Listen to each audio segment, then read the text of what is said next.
Hello and welcome back to the live action Remorse podcast, the worst podcast in the world, where we cover classic Disney films and their questionable live action remakes.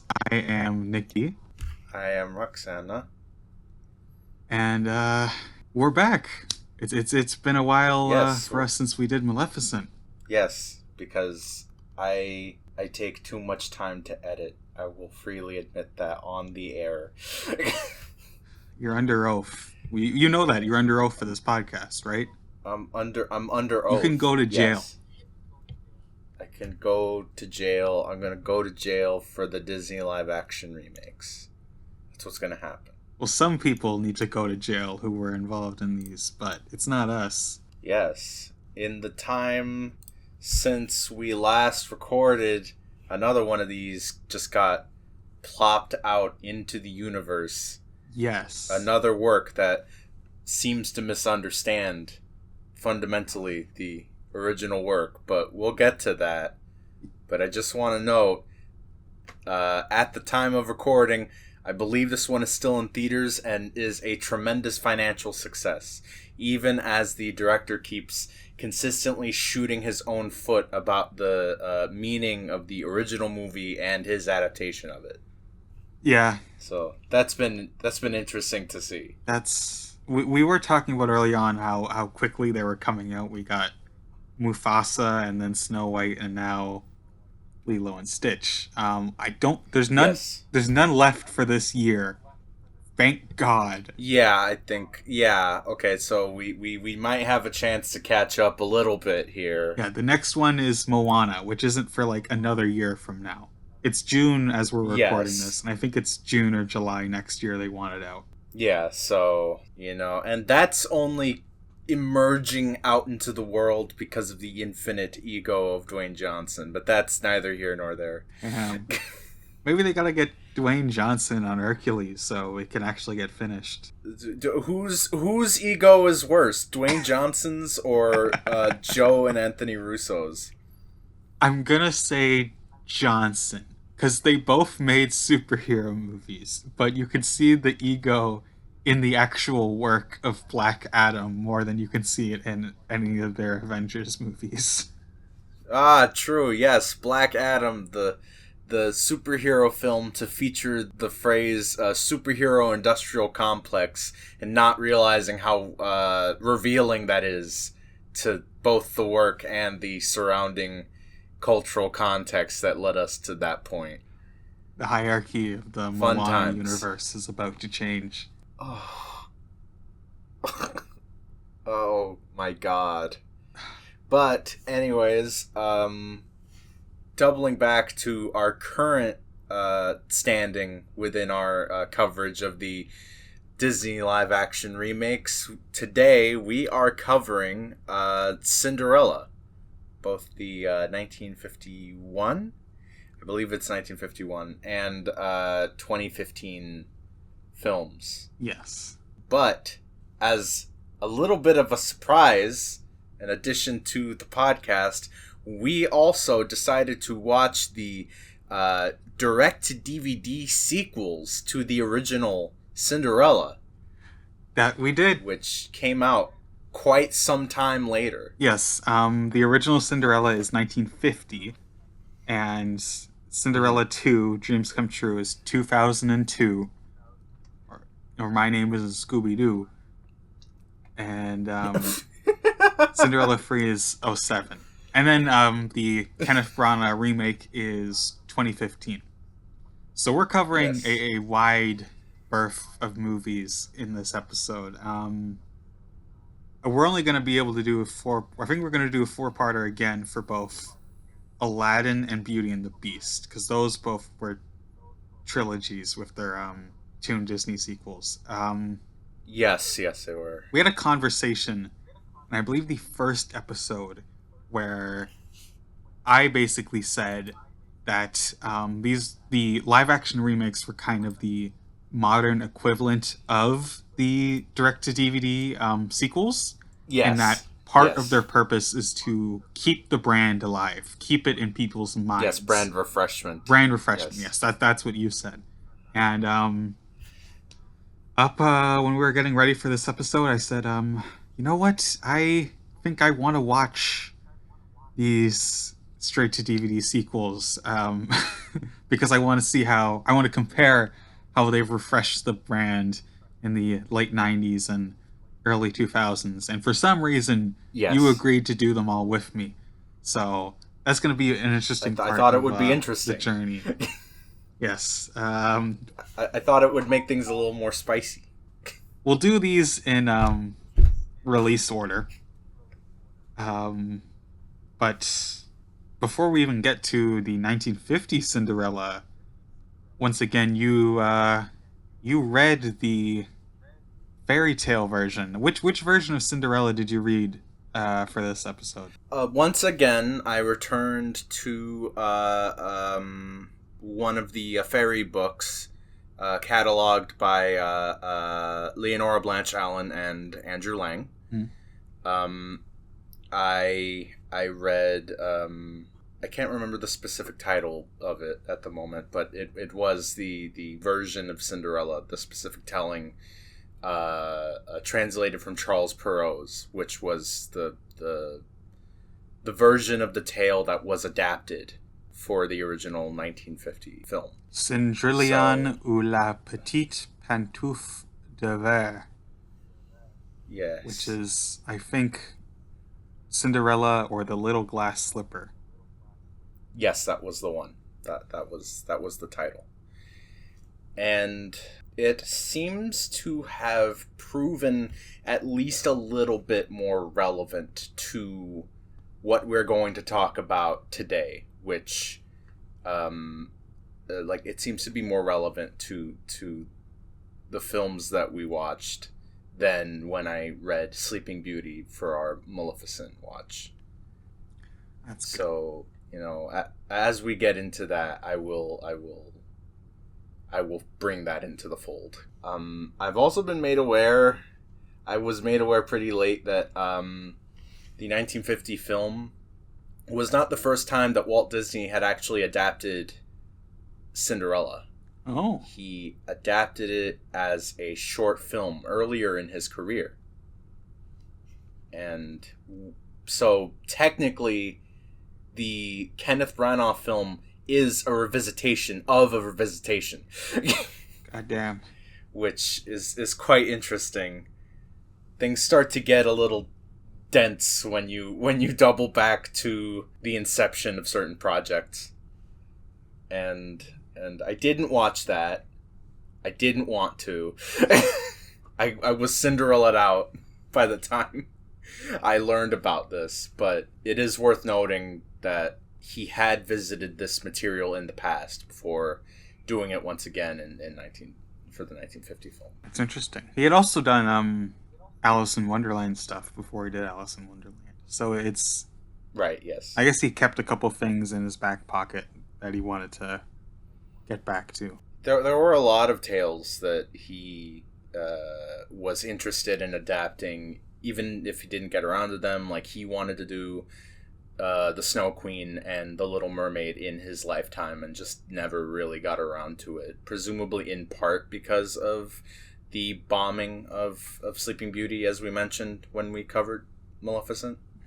It's interesting seeing how many things he returned to after having already adapted them in the past, even before Walt Disney Animation Studios was really even a thing. Tell me a little bit about the fairy tale Charles Perrault version of Cinderella. So, surprisingly, he did keep things fairly faithful. Her little animal friends are not, very pronounced or particularly anthropomorphized in the original tale, but a lot of the like all the base elements that everyone is familiar with do present themselves here. Two sisters, the stepmother, her father married the stepmother under the pretense that she was a kinder woman than she actually was in reality. And not to jump ahead too much, but it's interesting seeing all those elements that were folded back into the 2015 film that were excised for the 1950 film.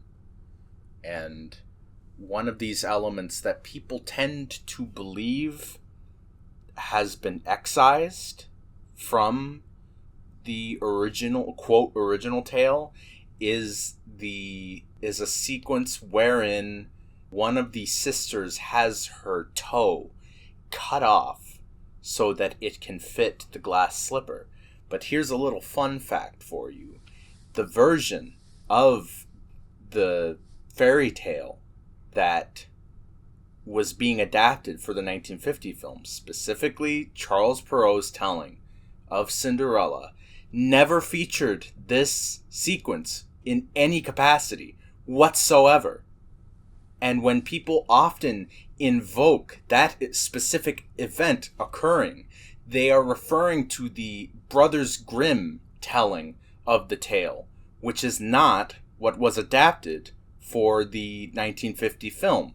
And so when people make their complaints about Disney sort of shaving off all of the rough edges into something very anodyne and childish, their own recollection of what has been adapted is actually false. And putting that aside, there is nothing that cutting off any sister's toe would meaningfully add to the film or any of the films that we are going to talk about moving forward. You're telling me that a story that came out in a year with a single digit number changed over time? Yes, that is what I'm telling you. I am telling you that there is no, as I said, there is no one original tale. They have been told time and time again by various parties, and there is no reason to believe that Disney particularly shaved off any particularly aggressive aspects to the tale, when the tale they were adapting didn't even have that to begin with. So, listener, keep this in mind when you're at a party and some dipshit decides, did you know that in the original they cut off the sister's toe? When they say that, you can crack out the old Charles Perrault never wrote that. That was the Brothers Grimm, motherfucker. Yeah, that's why you got us. Yes, exactly. I take fairy tales quite seriously, in case this was not immediately evident by the things I have already stated on this podcast.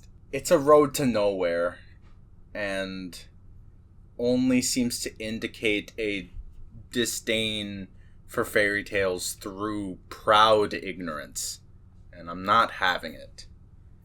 What I'm going to do when these movies are not based on fairy tales specifically, I have no clue. What am I going to do with Lilo and Stitch? I don't know shit. I'm going to have to trust other people for that. You're telling me there wasn't a story about aliens in Hawaii from 20 AD? No, not to my knowledge. I'm not aware of any particular mythology concerning little blue alien guys with forearms that can retract. So, maybe we should start by sort of going over the 1950 film. Yeah, I guess. This movie is fine. It's all right. It's aight, you know. I think we both agree on the quality of the movie. I think we received it the same way. Yeah. I hadn't seen it in several years when we watched it, so I don't know. It didn't really make much of an impression on me. It's one of those things where I recognize its influence, especially on the the shape of American animation as we know it. But Hmm. in terms of just my relationship to it, I have zero nostalgia for it. I don't really care that much for it. A lot of mice. A lot of There's a mice. lot of mice in this picture. I got to tell you. I know I had the DVD of this at some point when I was very, very young. Mm-hmm. Mm-hmm. I don't know what happened to it. We must have barely watched it. Me and my sister. Yeah. I must have watched it like one time because I don't remember anything about it. But I know I had to watch it like at some point, Yeah. right? Yeah. But even when I was a kid, I told myself, oh, I just don't like it because it's princesses. But no, it wasn't as good as a movie No. as the other Disney movies I had. No. No. It ain't about the princess. I. There's not enough princess, actually. Yeah. That's the criticism. It's very mouse centric, overly so. It's a mouse movie with a princess subplot. Like, it's funny, right? Because to my knowledge, Disney, the man, wished to adapt the story as a short film at his studio.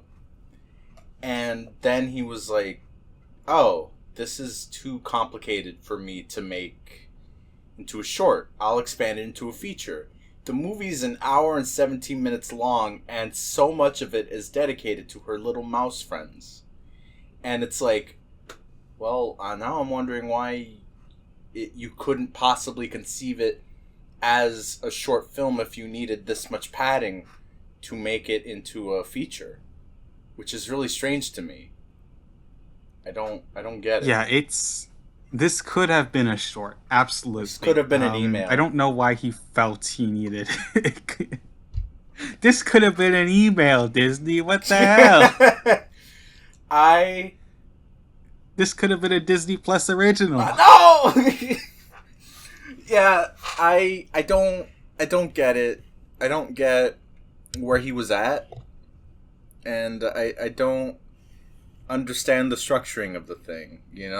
I think it's sort of like that strange midpoint where I know someone who's a filmmaker, and she once told me if you're gonna make a short film, it can't be too long, right? You Mhm. you want to make like a 5 or 6 minute short. 30 minutes is untenable. Maybe you can do like 15, maybe, and because then people aren't going to want to pick it up and distribute it. And I'm wondering if that sort of strange twilight zone of attention demand is part of why the movie is the way it is, because it could have been a 30-minute short. It feels like the materials that actually relate to the the fairy tale that's being adapted here would have probably equaled out to around half an hour, somewhere in that vicinity. But it can't be too short, and it can't be, too long as a short film. So you made it into a feature, but the feature now doesn't have enough to sustain being a full feature. So you have to add these elements through her little mouse friends in order to sustain the length that would have been demanded specifically at the time of typical feature film lengths, which was still a lot shorter than it is now. Like the Yeah, the the the, the I new one is like half an hour longer than this.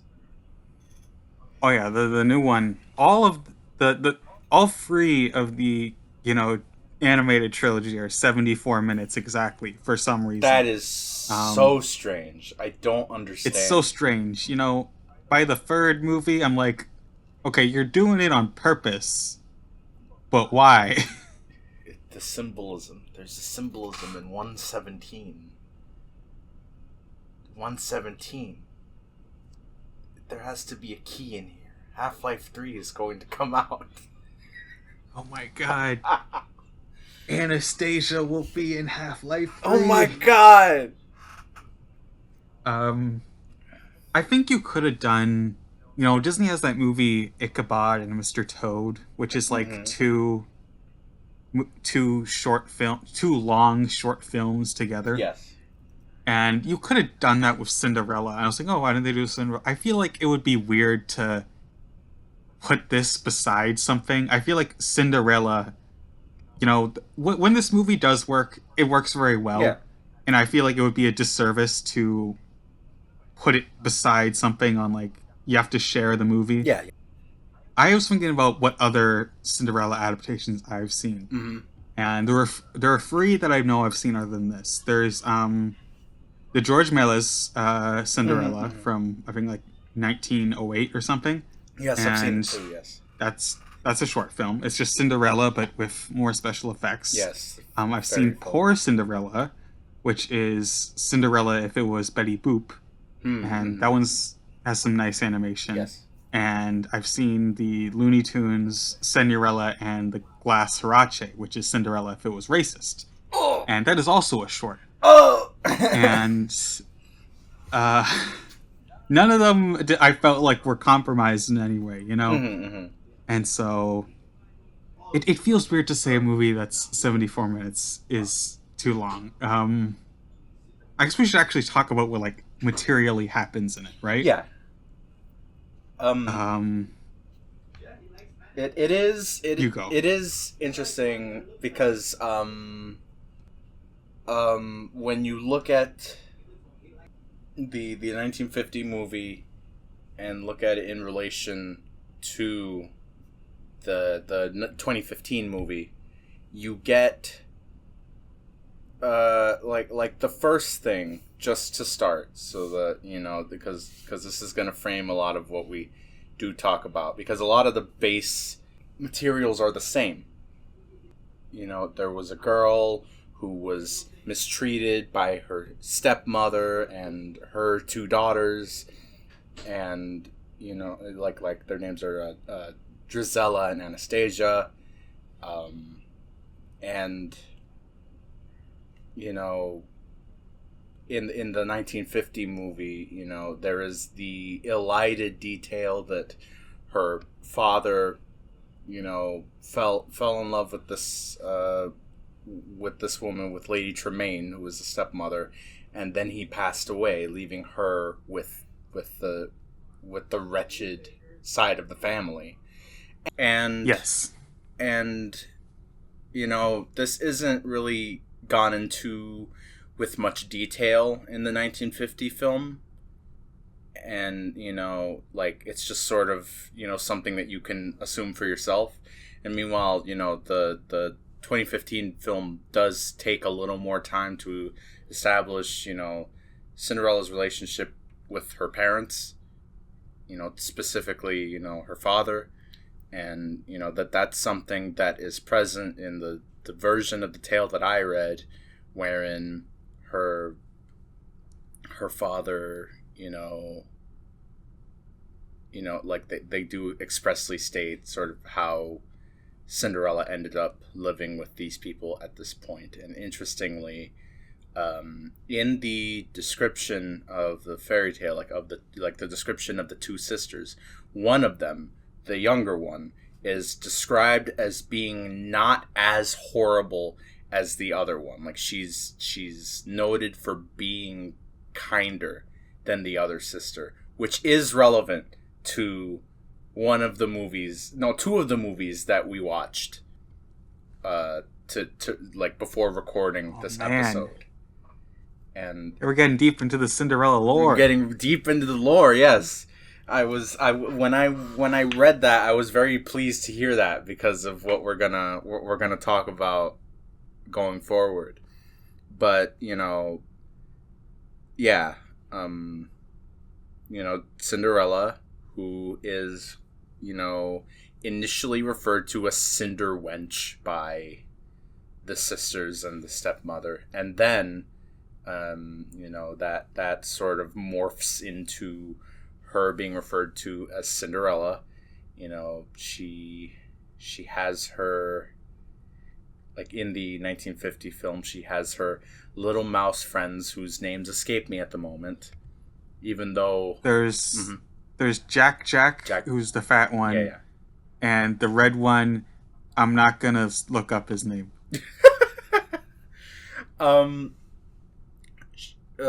But yeah, her little mouse friends and her little bird friends, who for some reason don't speak, but the mice do, which I didn't think about that when I saw it, but yeah, no, they don't speak. That which is odd to me. But yeah, she has her little mouse friends, and then her fairy godmother appears to her after her stepmother and sisters rip apart her dress, and her dress she was going to wear to the prince's ball, and then her godmother appears to her and comes to her aid, helps her, and as is known of the story, she goes to the ball, but at the strike of 12, the magic will wear off and she has to go back home. And then, she leaves behind the glass slipper. All the king's people go looking for the woman whose foot fits the shoe.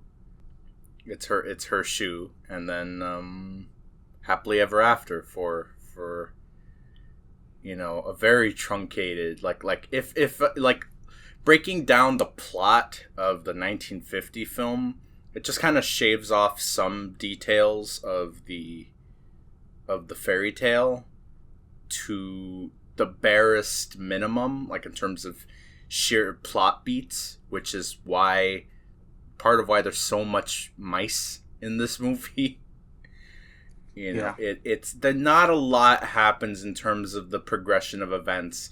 It's funny that Disney described it as one of like too complicated to make into a feature, when I've read some absurdly complicated fairy tales that followed the absolute utmost and then structure imaginable. It's just like, you have to get the 3 things and then you go to here, and then it's just, this one is very simple.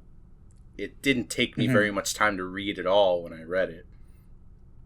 And, as a result, it does kind of get adapted into a movie that's very short and doesn't have a lot of plot meat on its bones. And that's not a good or bad thing.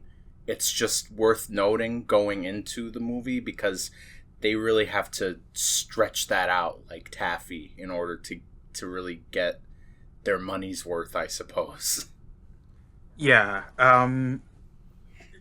To focus more specifically on the mice, because Yes. everyone fucking knows what the story of Cinderella is. The mice, no one gives a shit about. So the mice are, she has her mice friends, Yes. her mouse friends. Chiefly.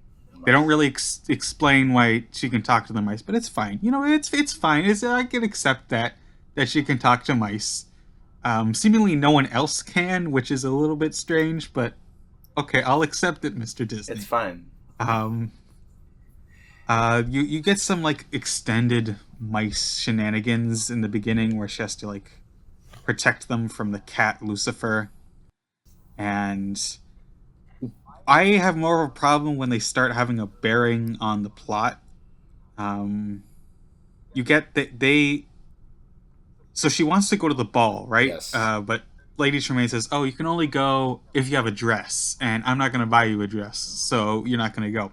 And she's like, "Oh, I'll make a dress." But then Lady Tremaine's like, "You can't make a dress because I'm going to work you all day." And then the mice make the dress for her. Yes. And it's like, okay, I guess that's rewarding her niceness to the mice. Yes. Or something. Yeah. But actually, it doesn't even matter because they destroy the dress and then the fairy godmother gives her a new one. So it's like, why is this even in the movie? We're going to repeat why is this even in the movie a little bit when we get to 2015 Cinderella. And then later on, when they're coming and, the Duke comes in and he's like, show me your feet. She locks Cinderella up in the tower and the mice, like, bring the key to unlock her. Yeah, they do a whole and heist. That's like, it's a whole heist. It's like, sure, whatever, right? It's just, I don't want them to have so much bearing on the plot because they aren't like important. They aren't part of like the themes of the story or anything. Right. I guess you could say it's rewarding her nice. I'm saying it now, like explaining it. I am kind of understanding it more. Right. So yeah. My argument isn't as good. But it's just, the movie's called Cinderella. I want to see her. The focus should be on her. She's kind of the main character, but like that's mostly just for the third act. I don't know enough about her, but I know enough about like Jack and the red one, and it's like I don't. Why do they matter? Why are you here? Why are you? There's so much movie real estate given to these mice. So much. And it's not that they're annoying, right? But I think fundamentally they feel like supporting characters crammed into a leading role. And yes, it's frustrating because like I don't even hate watching her interact with them, but no, for long stretches they are sequestered from her. They're off doing things for her, and it's odd because like I did mention sort of a reading of this movie when we watched it, like a reading that it is sort of about having a support system in sort of difficult scenarios, like she's an abused child, and when I talk about it, it's funny because like it's the most charitable reading I can make, but in the end it doesn't center her enough. Mm-hmm. And I don't know, and I know that these aren't character pieces, like I understand that with the prior movies that we've watched, but also Sleeping Beauty did a better job of defining Aurora's parameters a lot better than Cinderella. It's funny that a movie that is ostensibly, about an abused young woman, gets so decentered to the point that she is essentially a body for the narrative rather than a character for the narrative. And that feels a tad odd in the context of what the movie is about. Yeah, I think part of the reason why and a lot of other people, I noted that this was a criticism before I even, saw the movie, have such a problem with the mice is because as soon as they go away, the movie gets so good. Yeah. Oh my god. The movie. As soon as like the mice are gone, the fairy godmother shows up and she goes to the ball. That stretch of like you're cooking 15-20 minutes, it's so good. Yeah. It's gold. Yeah. It does start to feel like, I know you needed padding for the movie to be a feature, right? But it didn't need to be all centered on the mice, right? No. I'm not asking for a Paul Schrader God's Lonely Man here. I just need some more time, like, with her. I need more time spent with her and getting to know her, because otherwise it gets a little difficult to invest in her as a character. And in that sense, she sort of, from a viewer perspective, becomes her circumstance. Like, she is the abused girl. And I know that that's technically true to the fairy tale, but that doesn't make it a movie that I'm that interested in seeing, I guess. It's not that interesting to actually watch, is what I mean to say. Yeah, but when she's at the ball and she's dancing with the prince Mm-hmm. and there's the music and the animation is so intelligently designed and stylized, it's like, oh man, this is romantic and Mm-hmm. beautiful. And why Mm-hmm. can't the whole movie be romantic and beautiful and not Yeah. just kind of not great slapstick? Nice. There's a lot of not great slapstick. There is a goofy Yes, yell, there is though. a You can hear goofy yell. Goofy's yell in there, and that I Miss appreciate it. Editor, put in a goofy yell in the edit. I'll fucking do it. I would put a goofy yell in a movie if I were allowed to. I would do it. Absolutely. Wilhelm scream is out. Goofy yell is Wilhelm's in. goofy yell, Tom and Jerry yell. Yes. If we can't get either of those, at least a Mel Blanc scream. Absolutely. But yeah, it gets a little difficult to talk about this specific movie, because it really is just a pretty straight adaptation with the padding of her mouse friends, and the only way to really see what works about it is to watch it, because so much of it is the aesthetic engagement. Because, like obviously Cinderella's transforming dress is one of the most influential shots in all of American animation. And, it's a little difficult to... It's kind of like when you read a screenplay and things are described pretty dry, because you're meant to leave space for the team making the movie to do more with and to elaborate on.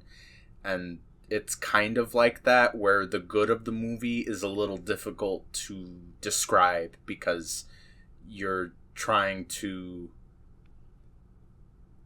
put into words things that are kind of purely aesthetic engagement. The things that are romantic and beautiful about the movie aren't the things that you can put into words, because the plot is Cinderella. It's Cinderella. So it's tricky to that. Like, I think that's part of... We've had a little bit of a concern with how much we would be able to talk about, which is part of why we watched the direct to DVD sequels. Yeah, I thought I wouldn't have a lot to say about the original Cinderella, and I thought the other, Brana remake kind of looked also a bit by the book, so we might not have a lot to say about that. So I said, oh, Yes. let's add in the two other straight to DVD movies. Just a little segment to make the episode a little bit longer. And now I'm scared we're gonna talk about those movies longer than any other two. I think we can try and fold what we've extrapolated from those movies into the discussion of the actual remake, which is why we're here. Yes. But I do want to talk about them Mm-hmm. as their own thing for a little bit. Yes. Cinderella 2, what's it called again? Dreams Come True. Dreams Come True, which is a very generic for Disney subtitle that I can never remember every time I try to remember it. Yes. 52 years later. 52 somehow years later. Cinderella returned. Exactly. And It's an anthology film. It has 3 segments, 2 of which at this point kind of escape me. There was the first sequence in which Cinderella, it's been a little bit since she married the prince, and she's like, "Oh man, this place sucks," and because the lady that's there is like, "Oh, here's all the things you have to do to be a proper princess." She's like, "I'm gonna do it my way," and she kind of gets everybody to loosen up and enjoy different foods and do different things, and there's not really much to say about that one. Yeah. The, It's pretty like generic kids show, plot, yeah. and it's like you're a kind of fish out of water, but you show everyone it's okay to be poor. Poor people know how to have fun, and these rich people are too stuffy. and it very much feels like it was like I'm not saying it. Well, I think you actually said something like this, that it feels like it was made like as an episode of a Cinderella show. There are at least 3 of these, the DVD straight to DVD sequels, which were TV or supposed to be TV episodes. That Yes. the show just didn't get made, so they just turned the first like 3 or 4 episodes into a movie. Yes. This really feels like that, but it is not actually the case. Yeah. No. And but like if any of them feel most like a pilot episode, it's probably the first segment. Mm-hmm. The second segment features one of the mice becoming a man because he's tired of the fact that he can't help Cinderella being a mouse, and he's struggling with that, like trans mouse. I don't know. I can't make anything Roxy, of that. for $5 million, tell me the name of the human mouse man.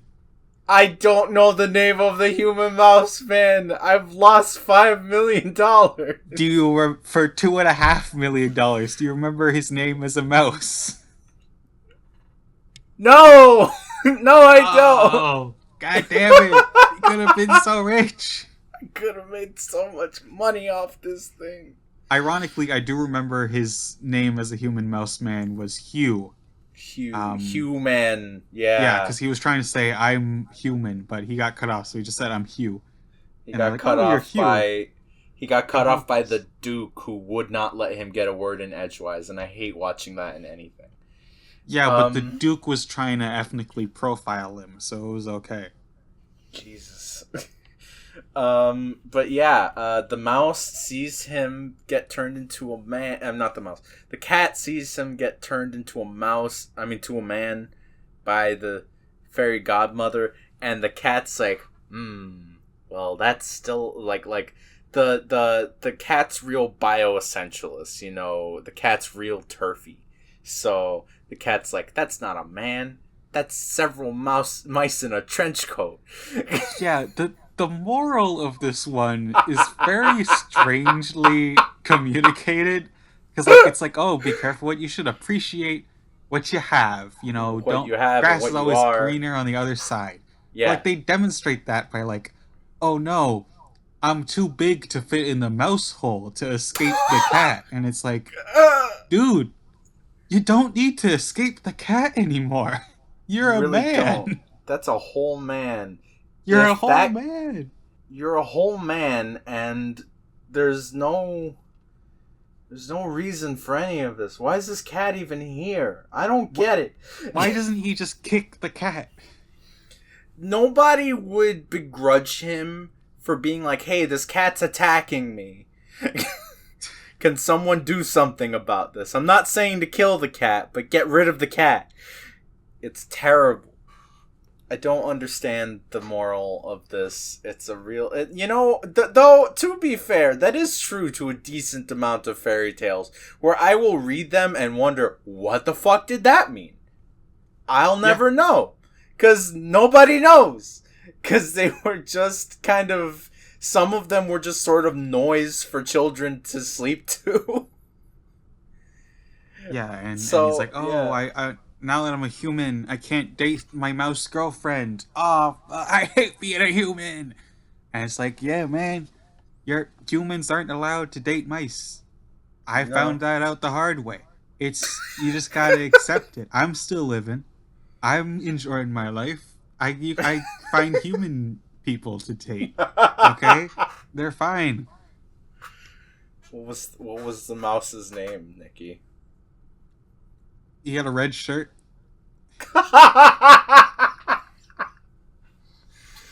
Son of a Definitely had a bitch. red shirt.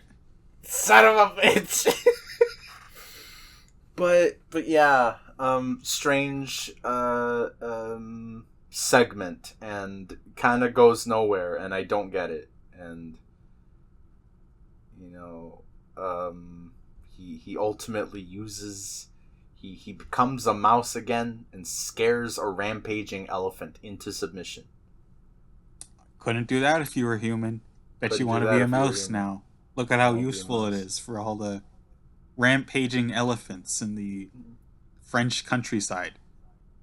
Because who the fuck knows where this takes place? Because that's also true to fairy tales. Nowhere at Yes. all, no time at all. It's fairy tale time, baby. um, and then the third segment is by far the best segment in the entire movie, which is a redemption arc for one of the cruel sisters, Anastasia. Yes. And it The is ginger redhead sister. yes, it is quite lovely. It is a very well done short. They did the thing. They did it good. They really did a lot to draw out Anastasia's character in detail, possibly more than Cinderella ever has throughout like 3 movies. Other than the fact that in the third movie she is mildly insane for some of the shit. Her and the prince are mildly fucking unhinged. They're Yeah. jumping out of windows, but we'll get to that. We'll get to Um, cinematic classic Cinderella free a twist in time. yes. But yes.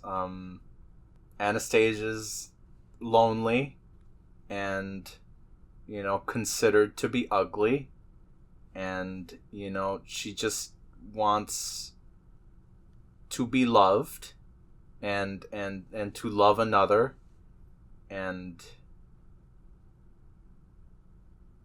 she meets a very endearingly designed baker who actually has interest in her, and she ends up bumping into Cinderella, who's going out to the market, and Cinderella ends up helping her to connect with this baker. There is a subplot to the segment where simultaneously the mice are trying to sort of play matchmaker with Lucifer, the evil fucking cat that has been a staple of the other segments and the first movie, the world's most evil cat, that I feel I neglected to mention when we were going over the first one. Yeah. And the mice play matchmaker for Lucifer, and both cats are played by Frank Welker, so it's the mice getting Frank Welker with Frank Welker, which is very amusing. There's 2 subplots. One of them is like, you can forgive people who've hurt you in the past, and the other is, yeah, but some people just fucking suck and enjoy it like that. Yeah, I do find it a very charming short that, here's Yes. this character who was originally defined by being ugly. Yes. And, maybe there's humanity in them. Maybe there's a reason that they're a bad person is because that's all they've ever been taught by their mother, who is a bad person, and they Yes, need yes. Cinderella to come in and be like, "I'm gonna teach you how to not be a bitch." Yeah, Um, yeah. and it's And it's it's very cute, you know. It's yes. it that they don't call her ugly. I mean, I guess they don't call her ugly in the original, but it's It's implied like it is. I think it's interesting, right? Because in the version of the tale that I read, I'm pretty sure they are expressly stated as being ugly, but and they kind of don't explicitly state it in those words in any of the films. And then in the Branagh film, the 2015 film, they're more described as fair without, ugly within. Like I think that's the express narration, and it's like, yeah, the evolution here is interesting. yeah. And it's just a short, cute little thing about how trans women, I mean, ugly women, No. can find acceptance and love with their own community once they get out of a cruel environment. 4chan. I'm sorry. Yes. Cinderella came in and said, Anastasia, you gotta get off 4chan. You gotta stop talking about fake cells and boy mode. You gotta go outside and talk to people. This is the only way. Are we all right?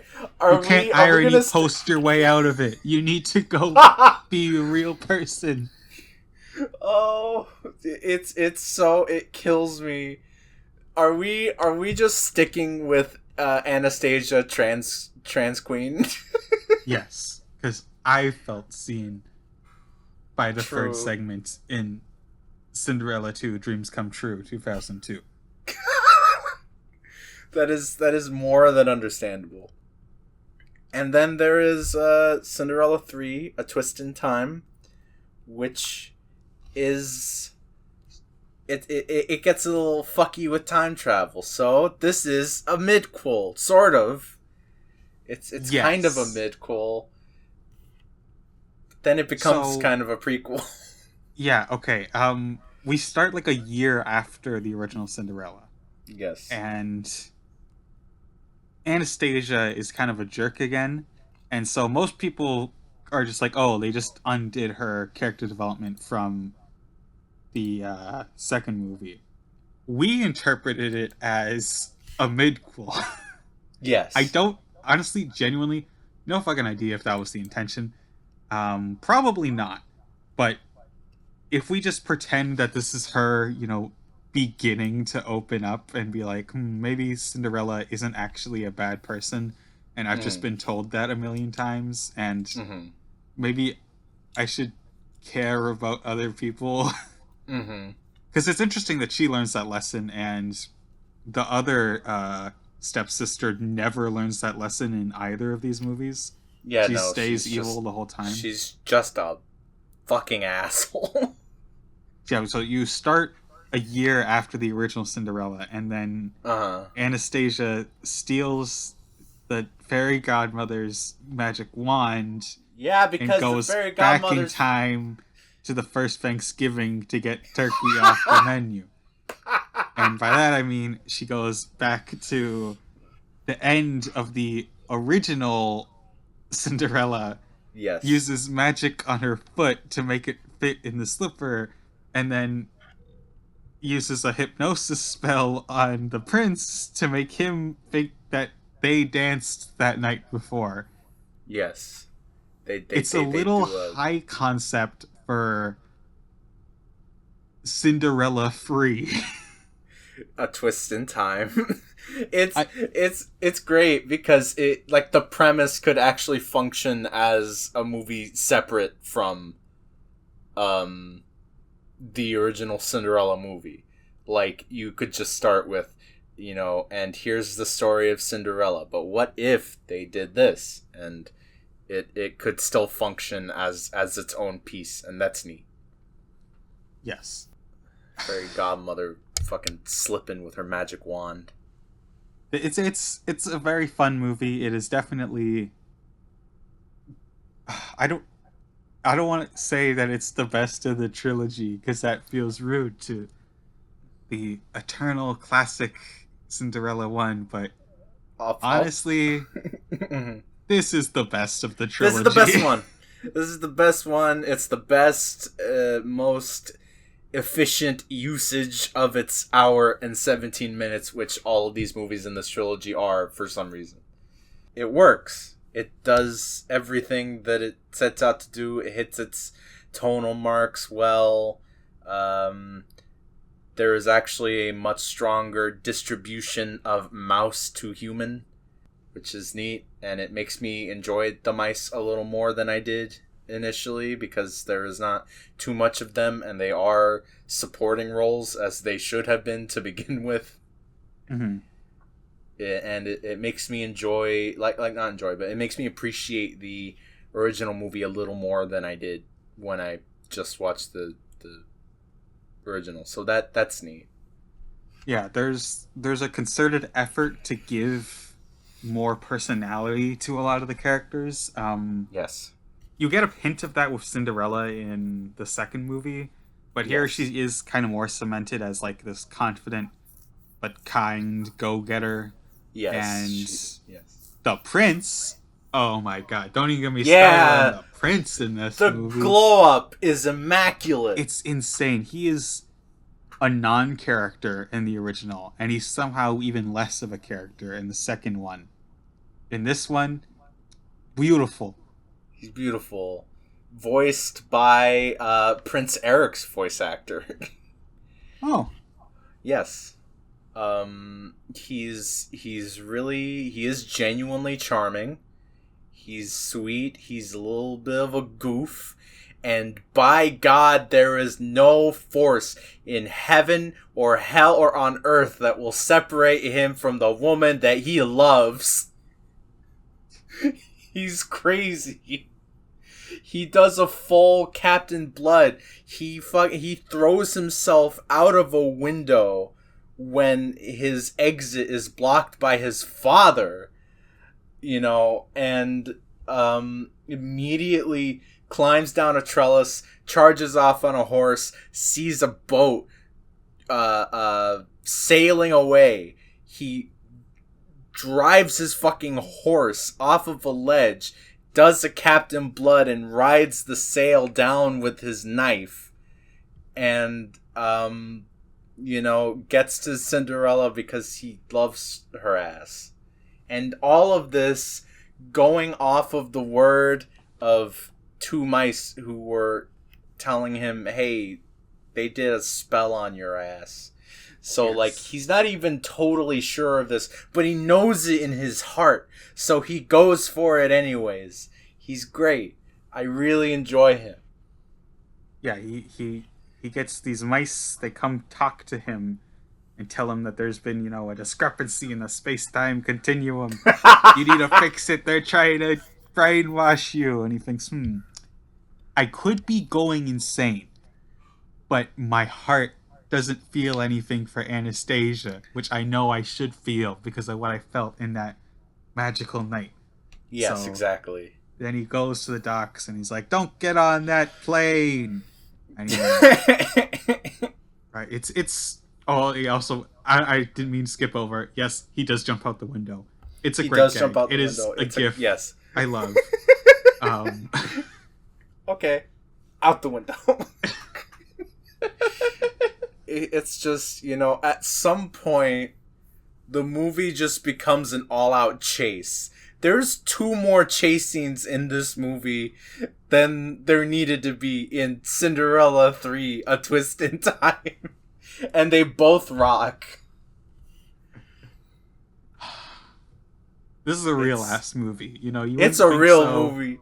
Because it's Cinderella 3 from 2007. A Twist in Time. But it's a real ass movie. You need to trust us. It's a real movie. If they did, you know what? Here's the thing, right? I don't want Disney live action remakes. We've made that very clear over the course of recording, That's you know, like the the episodes of purpose this of this podcast. show. But I will say, if they did decide, you know what, let's take a stab at Cinderella 3, A Twist in Time, I wouldn't be that angry.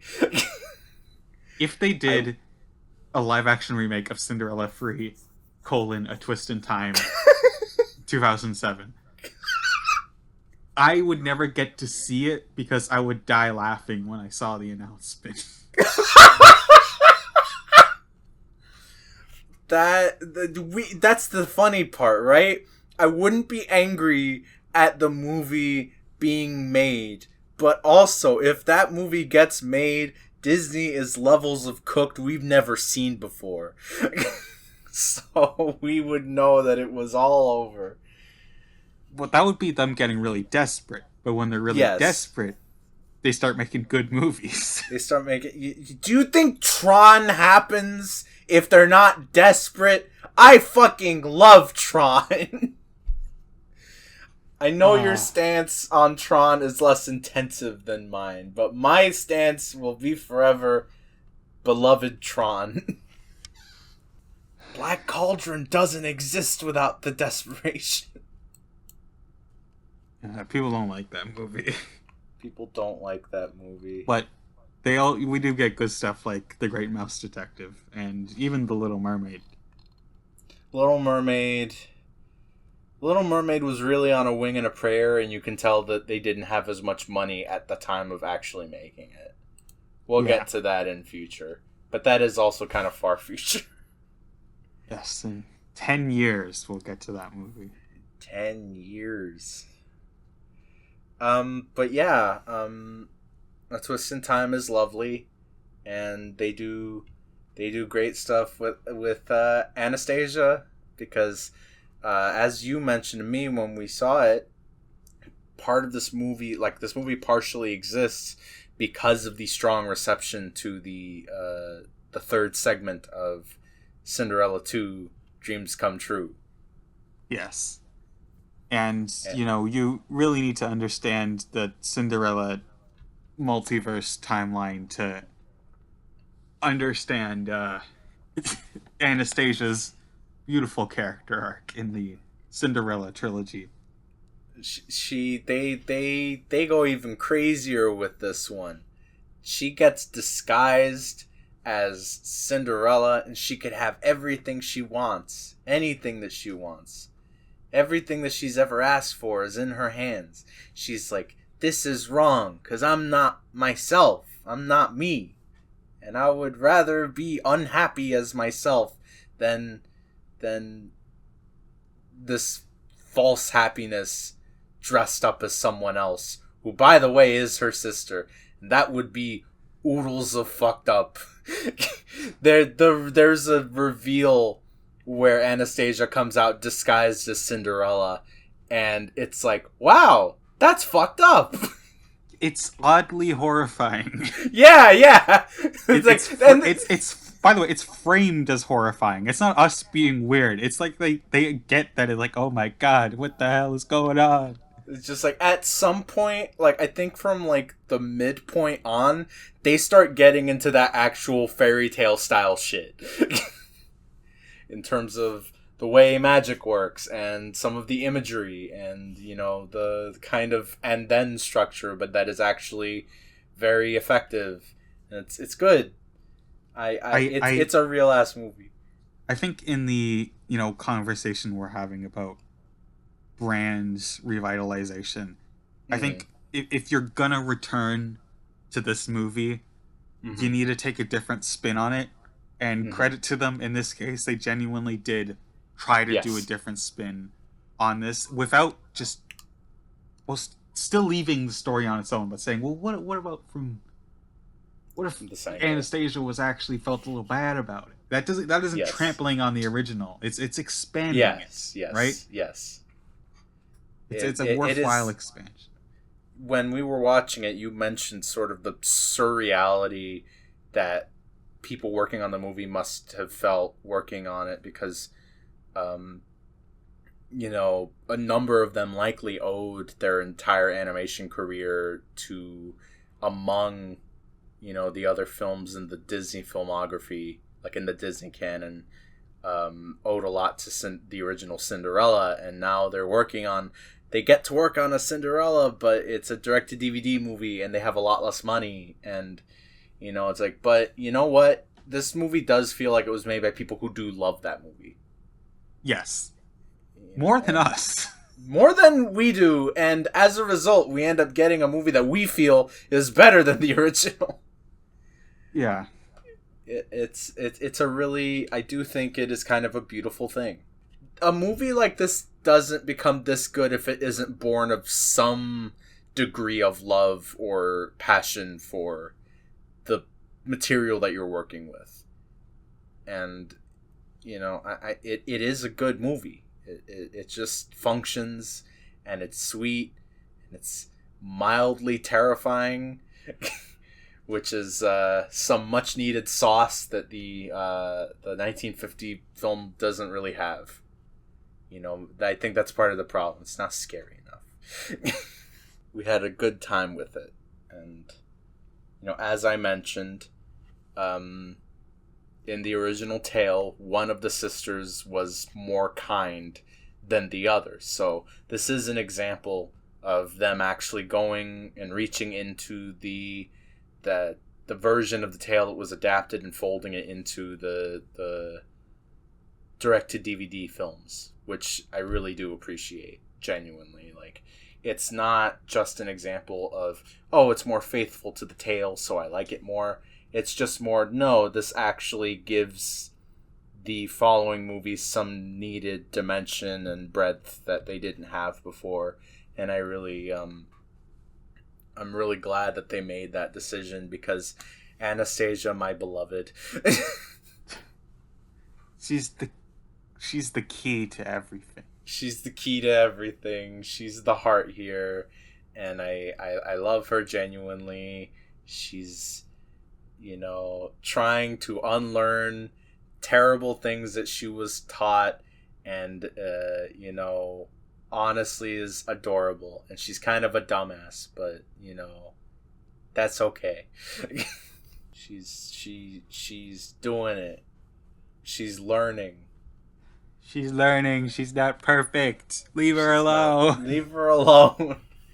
And it's funny because like they knew that they did good with her redemption arc, because like she gets to be happy. They kind of circle in the credits. They kind of circle back to showing that she does end up with the baker again, anyways, because they're just like, we're not gonna throw all that away. She met that baker again, and meanwhile, Lady Tremaine and Drizella get their asses turned into frogs and shunted away to the oubliette.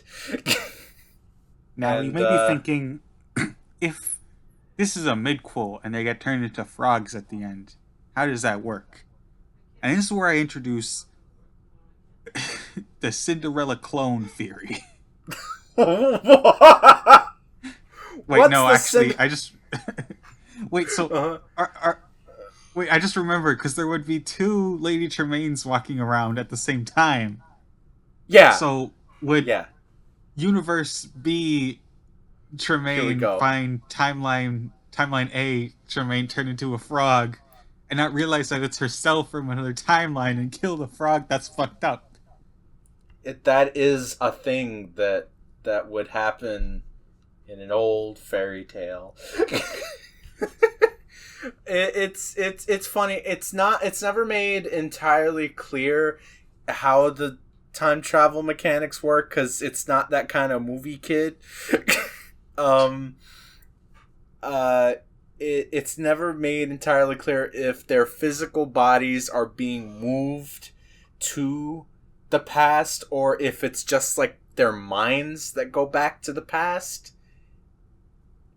It's not really expressly stated. Okay, no, I think it is their minds. It's magic, right? It's not like a time machine. Yeah, it's magic. It's magic. They're not... I don't think they're physically moved in time. They have erased a timeline and an entire year of time, Yeah, which so I is a guess little messed up.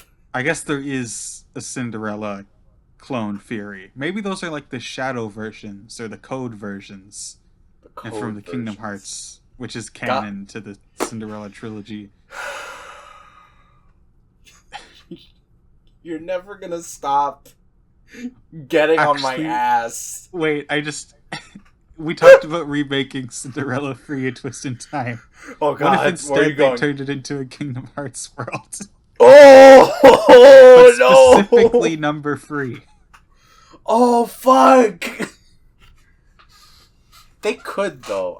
You know what? If they had made, if they were more interested, because that's the thing. Those are really loose adaptations, and they kind of stop adapting the movies directly at some point. If they still kept doing that with the direct to DVD movies, they totally would have stuck that in there.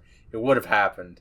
We would have gotten Sora in there, and they'd be coming back and be like, "Hey, what's going on here?" And the whole world's different because they reverse time. Unlock Gotta fix Anastasia it. as a summon. Anastasia as a summon. Who would be the summon? I think the mice would be the summon. The mice might be the summon. Anastasia would be a party member. Yeah, there you go. There you go. Anastasia. I think I can imagine Anastasia taking fighting classes. But yeah, that is Cinderella 3: A Twist in Time, and I really do like it, and I'm glad that it exists. If I'd seen this as a child, I would have been like, "Ooh, boy!" I would have been in there. I would have been loving it if I'd seen this as a kid. And then that leads us to Kenneth Branagh's Cinderella that came out in 2015. Yes. What Kenneth Branagh movies have you seen? Thor? Just 4? Wait, Thor and Artemis Fowl. I'm Oh, not you were on the. saying for the character, not the number. No, no, no. I've seen Thor the movie, the Marvel Cinematic Universe picture, and I've seen his adaptation of the young adult novel Artemis Fowl, which I have been told several times by several people separately that that movie is a war crime. I'm not sure what that means. I If know it's very hated. I've seen people Oh, call it the worst movie ever made. it's not the worst movie ever. Shut the fuck up. It does have a Um, 1.3 out of 5 on Letterboxd. Yeah, well, plenty of good movies have a very low score, and I learned that the How to Train Your Dragon remake has like a 3.9 or something right now. So Letterbox can fuck off. You heard it here first, folks. Note that neither of us have read Artemis Fowl books. I've never read them. I have no interest. You'd think I would have had interest at the time. You'd think I'd have had an interest in a lot of things at the time. You once asked me if I've ever read Percy Jackson when in the times that I've talked about Greek mythology. No, I just like Greek mythology.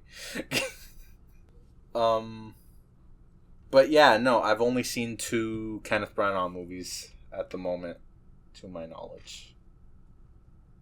I have seen 4 Which are and those? Belfast Aha. and like a couple minutes of his Frankenstein. And You. I don't like any of them. Oof. I do not like 4. I like Belfast even less. I've never asked you about Belfast. I don't think it's ever come up once until this moment. It's a movie that thinks it has something to say and has nothing to say. Someone that I know the other day I think when I mentioned that I was watching Cinderella with you, his Cinderella, he looked at like he like he was reminded of Belfast, and he goes, "Ah, yes, Whitey Roma," which I was like, "Jeez, what does that mean?" I don't even understand.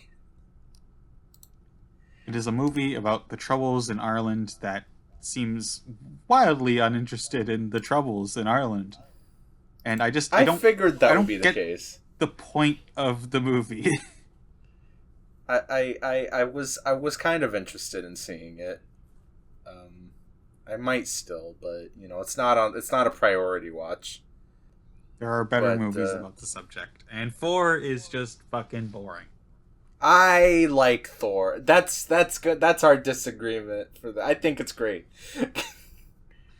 I I don't don't even think like we've it, actually. and it has Natalie Portman in it. Like, I think why it's is great. it so long? It's 2 hours long. Nothing happens. It's his character arc is so forced. I don't like A it. little bit, but it's also got Anthony Hopkins yelling, "You are a vain, greedy, cruel boy," and that sits in my head a lot. I don't I'd know why. rather watch for Ragnarok. And I know it's cool to hate Taika now, but I still prefer both of his movies. Both. Oh, that's the hot take That's the hot now. take. Damn. That's I've the never hot heard take. anyone say that. Everyone hates Love and Thunder now, and it's got a lot of problems. It's not a great movie. I reviewed it well at the time. Looking back on it, um, I give it too high of a rating. I was distracted by buff Natalie Portman, and I just That's a remembered that good. it has buff Natalie Portman. And you know what? I didn't give it a high enough rating. Looking back on it now, and Oh that's shit. what I have to say about that. Damn. Our Taika Waititi detour. Taika Waititi, potential director of the Akira live action film. God, no. Actually, you know what? I just realized if they do Akira live action, we will. That's my promise. We will cover it on this podcast because we will have read Akira the manga and watched the Yes. animated film. For the uninitiated, because most people will be uninitiated with regards to this, we have been doing a weekly book club relating to the manga Akira. And I'm gonna take just this moment to say, read it. It's Read it. incredible. Read it, please. You might have seen. She has not seen the movie. I have seen the movie. You might think, oh, the movie was so amazing. It's like a 10 out of 10. I've seen what I need to see. The movie is great, but this is so much more. It has so much complexity and, It's interesting incredible. themes and messages and beautiful character arcs and gorgeous art.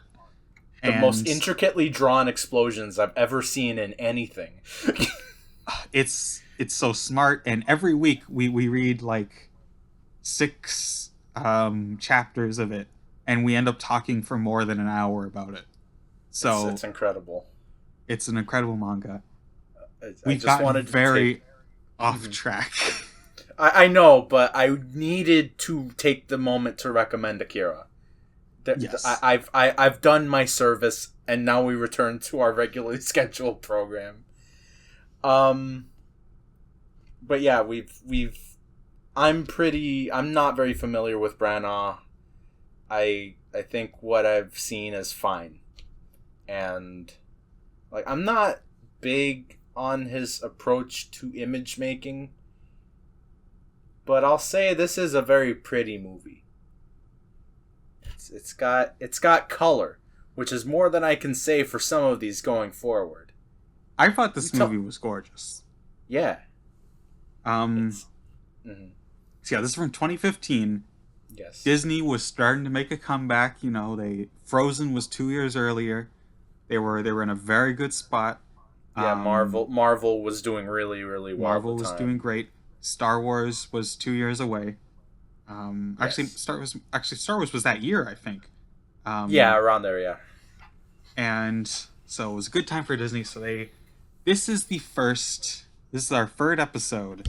This is the first one that's just a straight remake. It's a just straight remake. doing the story again. And It and also adapting the original tale in the process more. yeah. But this one's pretty good. We're still not in the shit yet. This one is still. I actually really liked it a lot. Yeah, you liked it more than I did. I see it as very I don't know. The register just kind of grates on me a little bit, but I know that you liked it a lot more than I did. Mm-hmm. And I do think there's some. I do think there's a lot to like. I do think that the depiction of her mice friends is a little odd for a couple reasons. I think it feels sort of vestigial in relation to the 1950 film. And I think the fact that they are less anthropomorphized and look more like real rats is something, like you mentioned it. It feels a little weird that her only friends are mice, and it feels a little sadder than the 1950 film. Yeah, like I said, like with like her talking to mice in the original, I didn't even mean to circle back to this point when I was saying that, but like I can accept that, right? But like Yeah. part of the reason why I can accept that is because like it's an animated film. Here with these like photorealistic mice, I'm like, they're mice. They're mice. Those are I can't real really ass mice. sympathize with them. They're real ass mice, and they're very strange in how they handle them. They understand her. They don't talk. They cannot They do talk. not talk. They are barely slightly acknowledge her, but they do understand her and they like her. I guess it's hard to tell because they're photorealistic mice. Can you see that? That's the shadow of the Lion King in the distance. Leave it's me coming alone. for us.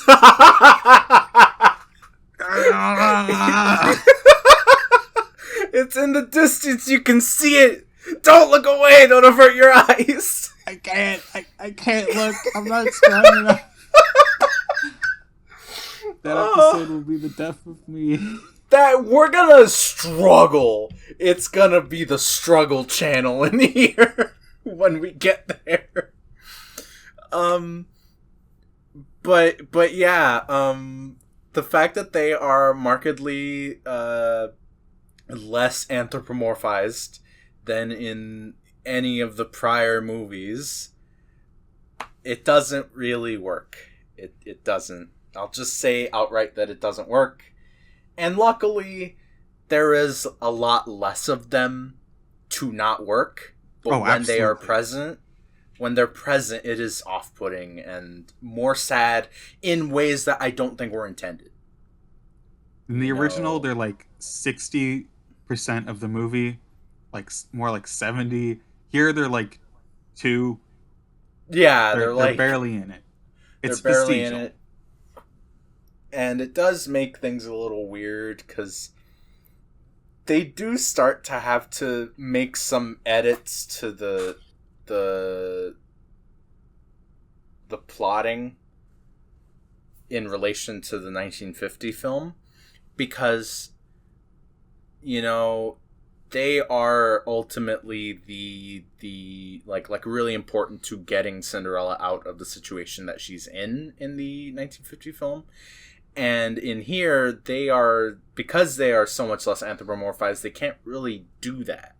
So, you kind of have to they're like, okay, how do we get Cinderella out of this? Because now she's locked in the attic, and she can't get out, but the mice and the birds can't really help her. So now she's singing out the window, and the prince is for some reason in disguise among his own men so that he is there to hear her sing so that he can make sure that the shoe is tried out on every woman in the land. And it's like, kind of had to work a little there. That's a little sweaty. I don't think it's stupid how they, restructure the plot. I think they're like okay choices. Like Yeah, they're not raw. instead of her, having the mice, instead of the mice making the dress, she says, "Oh, this is my mother's My old mother's dress that I, dress. that I found," and Yes. they're smartly don't make the Lady Tremaine say, "Oh, you can go if you have a dress." She just says you can't go. There's no dress involved, so there's no bargain for her to try to get around. She Yes. still rips her dress anyways because she's a bitch, but it's it's smart how they handle that. And Yeah. speaking of the mother, the Yes. prologue in this is way expanded. Yes. The mother wasn't even acknowledged in the 1950 film, to my memory. Nope, you see her as a little girl, and the mother's already dead. Here, we start with her as a baby for some reason. We go all the way Baby, back there, baby and girl. she's a baby, and she has her mom and her dad, and she loves them so much. And her family is rich as hell. She Yeah, has a her very family's good got life. yeah, her family's got that money. And then her mom is Haley Atwell, who is a good actress but wasn't super big in 2015, so she's only in this for a couple minutes. It's And she it's gets mysterious disease and dies. she gets mysterious disease probably from all the mice. Yeah. All the photorealistic mice with photorealistic plague. Photo. And I'm just wondering what a not photorealistic plague looks like. it'll Is be it like just like having X's drawn over your eyes. oh man. And then we flash forward to Lily James' older Cinderella, where her dad is still alive and has not met Lady Tremaine yet. And Yes. then she says, "Oh, I met this lady whose husband died, and he was a good friend of mine, and I'm gonna marry her." And so they get married. Then he was taken by the mysterious illness. It was a He, bit of a plague across the lands. oh yeah, he went. He's like an explorer, and he goes out and he never returns. And I actually have a problem with how this has changed from the original. I don't think you mentioned this when I we were I didn't watching. mention it because I thought I would have to. I didn't want to cannibalize points I would talk about on Yes. the podcast. Yes. But I think it works better when she's younger. She loses Mm. her father when she's very young in the original movie, and she spends however many years, it's not clear, waiting, working for Lady Tremaine, having a terrible life. And here Yes. she's like mostly grown up, right? Mm-hmm. It's Lily. I don't know how old Lily James was when they made this. Let me see. It'll just be a second. She was born in 1989, Yes. so she was like 26. And I know you're supposed to imagine the character is a bit younger than that, but still, um, I'm gonna make a comparison no one has ever made in their entire life. Here we go. Um, Now it's your turn. I think about an anecdote regarding Star Wars Episode One: The Phantom Menace. Okay.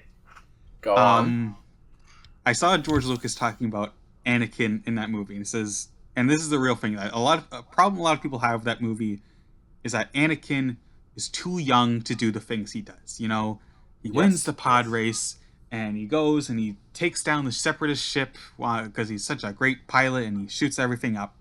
And he's only 9 years old, and it's hard for the audience to accept that a 9-year-old could do all this. Yes. And George Lucas was aware that it would be hard for the audience to accept that. Mm-hmm. However, he thinks the focal point of the movie is Anakin being separated from his mother. And Okay. he thought originally he wanted Anakin to be somewhere closer to 12 years old, so where it would be more realistic for him to do that. But he thought about it and he said it would be so much more heartbreaking. It would be so much more difficult to lose your parents at 9 years old than at 12 years old. Because at that age, Mm. they're your entire world. You Yes. know, Yes. Absolutely. even if you go like a little bit younger, maybe you could handle it because you've lived with them for less time. But 9 years old, that's like the worst age you could possibly lose your parents. So he said, I'm going to make him 9 years old because I think it makes his character arc work better, and the audience is just gonna have to accept it. They're just gonna have to accept it for the sake of the thing. You And know what? Yeah. yeah, and here her father dies. Her mother does die when she's a little girl, but then she still has her father, and her father dies when she's basically a grown adult, Yeah. and If not a grown obviously, adult, then close to it. yeah, close to a grown adult. Obviously, it's very sad to lose your parent at any age, Yeah, of right? course. Yeah. But I feel like it would be more painful for her and by extension the audience if she loses him at a time where like it'll be her whole world, and now Yeah. her whole world is going to be Lady Gone. Tremaine, who Yeah. is terrible, who's going to Yeah. be terrible to her. And in addition to that, unlike Phantom Menace, we are going to know she's going to have to spend multiple years living under Tremaine, and like how Yes. much time even passes from his death to the end of the movie in this? It seems like less than a year, you Yeah, know? it does. It It doesn't does. It seem does. very long at all. Yeah. Especially because, like, in fairy tales, these time spans are not very defined with some exceptions, right? Mhm. So it does, it does make sense where people kind of take certain liberties. It's just like, is this 2 years or is it eight or is it 15? I can't tell because Mhm. it's not elaborated on. And, Yes. so like the gulf between the two time spans between the 1950 film and the 2015 film, it's pretty interesting, and I do think you're right that it worked. It's a little less effective on a pure narrative front. To Yes. Yeah, I I do would have agree with had you. it have her father die with the young Cinderella actress and then flash forward to Lily James.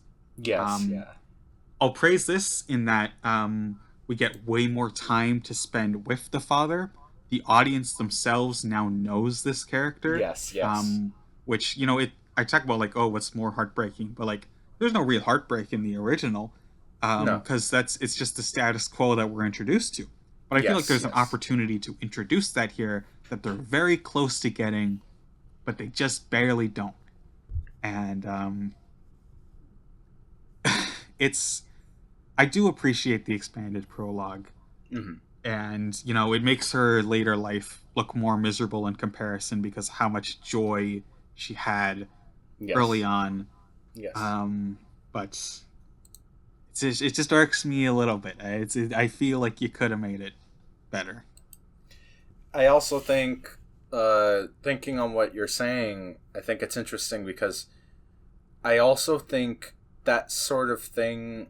It's not that someone who becomes embittered by living in such a situation is not admirable, but it does make her goodness more of a, like, it does pronounce her kindness a little more, that she hasn't become embittered if she spent a lot of time under Tremaine and her daughters.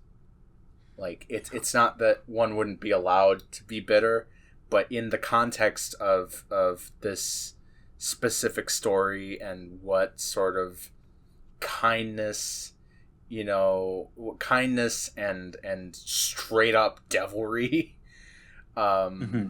like in the context of what that means for this story and this adaptation of this story, it does pronounce her kindness more if she's been struggling under these women for a good, at least like half her life at this point, and is still someone who values being kind to others and wanting to do well by others and still holding on to the lessons that she was taught by her parents. So that is an even greater case to be made for her losing both of her parents at a young age rather than losing her father at the later age. But It's if you have that like longer period of time, I'm realizing it would also feel more earned now, like at the ending where she gets to live a life of luxury now as just the queen of the kingdom, or Yes. princess, or well, she'll be queen in like a week because the king's dying. Yeah, And he's dying. That's something that wasn't in the original, the '50s film. yeah, and He was just a guy hanging around. now I'm thinking, now that there aren't the mice playing a role in the plot, you do also kind of lose that aspect of her being materially rewarded for her kindness. Yes. I guess you could still say, well, she wouldn't have gotten the prince if she wasn't a good person, right? But No, yeah. I guess you could. Do they say that she has a fairy godmother? Actually, no. That you know what? I take it back. She gets the fairy godmother to help her because she's a good person. They did think of that. I Yes, will they did. retract my complaint. They actually thought about that. Her fairy godmother, Yes. disguises herself as like a frail old lady, like at the start of Beauty and the Beast. She's like, "Help me, get me a bucket of milk," Yes. and Little she milk does for it her. without any hesitation because she's a good person. Yeah, she's.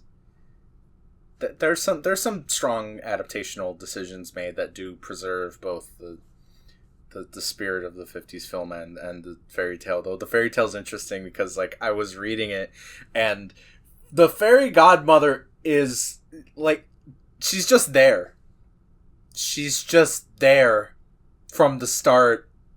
She's just literally her fairy godmother. She's her godmother that hangs around. She's like, "Hey kid, you want some help?" And it's like, "What the fuck? What are you doing here? I Why? do Why kind of is she?" ask that in like the original when she's suffering so much, and the fairy godmother is like, "I'm here to help you." I'm like, "Where the hell were you for the past 10 years?" That's even worse in the story because she's just there. It's like what I said about Maleficent, about the old fairy in Sleeping Beauty, where she just sits there angrily during the wedding. She's just there. Fairies are just here, man. And I'm just like, it's just like, if you were just here, then why don't you get her out? Get her the fuck out now. I don't know what the limitations are on magic. It's whatever the narrative needs. It's fine, but it is funny to think about. um yeah, speaking of the fairy godmother, her characterization is very different uh from the '50s movie. And I don't think I actually asked you outright. What did you think of her depiction in the 2015 film? I was wary of Helena Yes. Bonham Carter taking the role, as I told you Yes. before we started, Yes. and she did not win me over. No. Um, she plays it like she's a manic pixie dream girl, and no one Yeah. told Helena Bonham Carter that Cinderella is not her love interest. Um, it's I don't understand what she's really going for as just she's like trying to be like quirky and weird, and it's like, ooh, I'm gonna blow up the Every pumpkin in the middle of the greenhouse because I don't think 1 second ahead. every sound she makes is very olive oil from Popeye. Yeah, It's very but she ain't strange. Shelley Duvall. She ain't Shelley Duvall. Oh man, imagine Shelley Duvall as the fairy Oh godmother. my god! I was gonna say. Oh my god! Did they ever do Did she? Cinderella on her fairy tale theater? I believe so, but I've never seen it. God damn. Um, she could have shown up in the. She could have shown up outside the house, and she could have been like, "Hi, I'm Shelley Duvall." But yeah, I don't. I don't. I like. Here's the thing, right? It almost feels sort of like we talked about the fairies in like the three fairies in Maleficent and how they were sort of shifted to a kind of really acidic, stupid comic foil tone so that they could make way for Maleficent to be the basically serve as the fairy godmother in a way. But like it kind of reminds me of that in that, like, but like in the other direction where, she was so warm and maybe a little not absent-minded, but maybe a tad flippant, but still very caring and nurturing, and wanted Cinderella to be very happy. And Yeah. and she was just so soft, she was so warm. You could see it right down to her design, where it's very round. There's no hard edges. Everything just kind of, like, her silhouette is very it's not hard edged. And but it's also very simple, because it's very humble. It's not like an overly flamboyant design. And then everything about that just kind of gets thrown the fuck out when we get Helena Bonham Carter, fairy godmother, who is overly absent-minded to the point that it overrides all sense of warmth and grace and kindness. And not only that, but I don't know. It doesn't do anything. No. I think that's the other thing. It's just sort of, it doesn't serve anything, and then all of her comedic beats don't work. They just don't work, and they circle back. Her comedic beats end up reminding me of the mouse stuff from the 1950 film. It kind of reminds me of a similar register to that, which is weird. I thought we were doing good, guys. I don't know. She's only in it for like 5 minutes. Except I just remember she's also the narrator, and there's a strangely large amount of narration in this movie. I don't know why. I think that might just be the fairy tale element. Sure. It doesn't really matter. It's just kind of something I noted. There's a lot of narration. Yeah, there is. She's probably a better narrator than she is, on screen. But it doesn't really work overall. I feel like the movie has a very good texture up to that point. And, yes. It's not really a period piece, right? Because it's not really any specific period, right? No. But yeah. it's a lot more committed to that idea than most of these live action remakes. And yes. It has that kind of shot well. They watched Barry Lyndon and they said, well, we got to do Barry Lyndon, because that's what everyone does when they make an artsy period piece. Yes. And it's not Barry Lyndon, but it looks pretty good. This movie is shot, I think, very well. It's lit very well, which is a compliment now in 2025. And we're not even just talking about Disney live action remakes. We're talking about Hollywood output at large. Yeah, but there are intelligent lighting and color grading decisions to make a frame look more aesthetically pleasing, and they had ideas and thoughts before they put the camera down on the ground. They put the fucking Swarovski crystals and the big blue dress, and it's beautiful. Sandy Powell, my queen. These all sound like underhanded compliments. They do. I didn't realize. I'm not trying to make a backhanded compliment. I legitimately think the movie just looks good, regardless. Yes. Ignoring what movies look at like now, even compared to movies that I like and have normal average standards for. This movie looks good. It's pretty. Yes, it does. Yes. Like I said, the costumes are great. I love all the dresses. I love that big blue dress, and it's glittering, and oh my god, they lived gorgeous. Up to the actual. They lived up to the look of the animated movie when they made that dress. The dress looks better than the animated dress. And you get it's so nice, big. Colorful dresses for this. Oh, it's fucking huge. I don't know how she moves in it. I've never seen such a big dress in my life. And the stepsisters have some nice dresses too. Lady Tremaine gets so many even looks. Lady Tremaine has some nice costumes. What did you think of Kate Blanchett as Lady Tremaine? honestly, I think I liked her more this time around than when I saw it the first time. I thought, no, I think she gets it. I think it is. I don't know if I got around to saying it when we watched it, but it does kind of feel like punching under your weight a little bit because we're dealing with Kate Blanchett here, and it's like maybe you got an actress that's maybe too high caliber for this. I feel a little like that sometimes. I barely think there's such a thing as punching under your weight, by the way.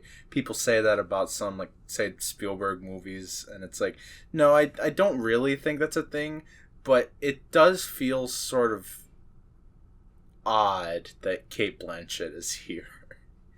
But Yeah. I think she's good. I think it's interesting, right? Because they don't make a big deal about overly sympathizing with her because she's fucking horrible, but they do make a point of emphasizing that she is a person who has a lot of regrets that have firmly embittered her, and she manages to make that character more pitiful than anything, which does make the final exchange between Cinderella and Lady Tremaine, the fact that she forgives her, which by the way is a thing, and that's from the tale. That's from the she does Oh, forgive them all in the tale. And when the sisters like kind of bow for Cinderella's forgiveness, that's in there too. That's also from the tale. So those are some things that they adapted in that I was like, oh hey, there that is. You know, so sometimes reading the fairy tale and then watching the movie results in me doing the Leo pointing meme. um, but I'm like, damn, I can't say it until we record.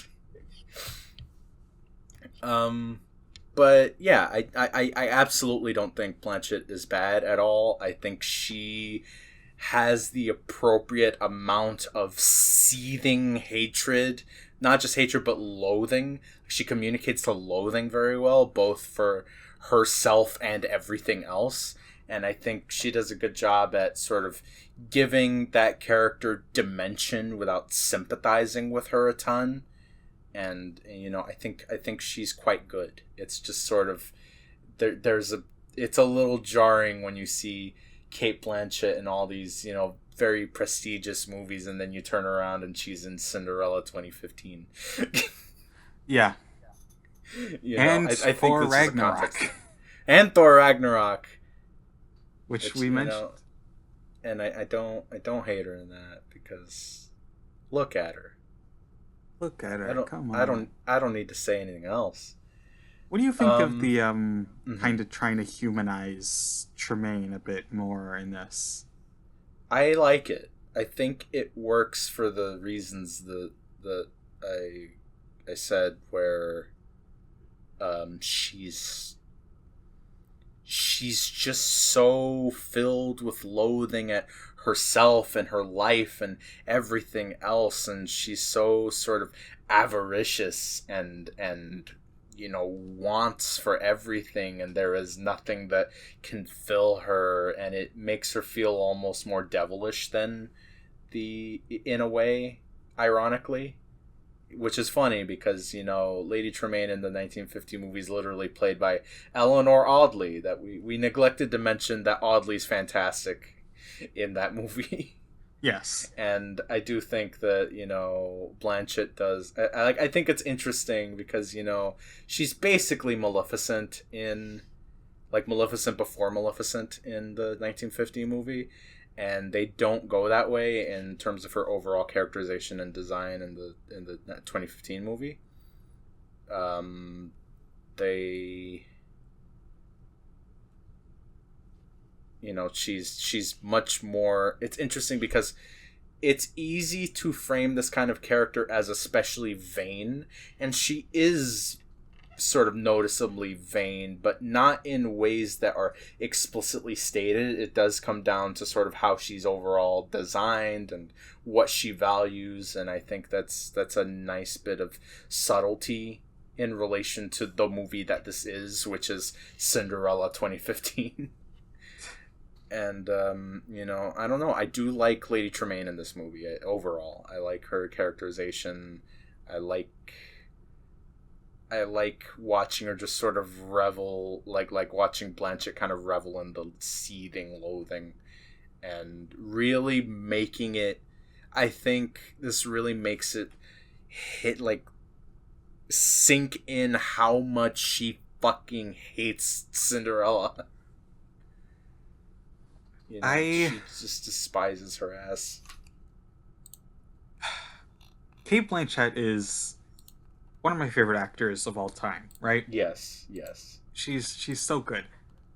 Obviously she's gonna be good in this. She would give a great performance in like a Paw Patrol movie, right? She would. But it's Kate Blanchett, right? you Yeah, know, yeah. I don't know if I'm a fan of humanizing Tremaine. I think I prefer her to just be a jerk. I fully understand. I want to be clear. I don't. I think we're dealing with this framework of a Disney, like a remake of a fairy tale whose sort of moral parameters are very firmly defined. We're talking about evil stepmothers, and we're talking about just sort of, like, it's interesting, right? Because there's some stuff that they do in the movie that I actually do appreciate.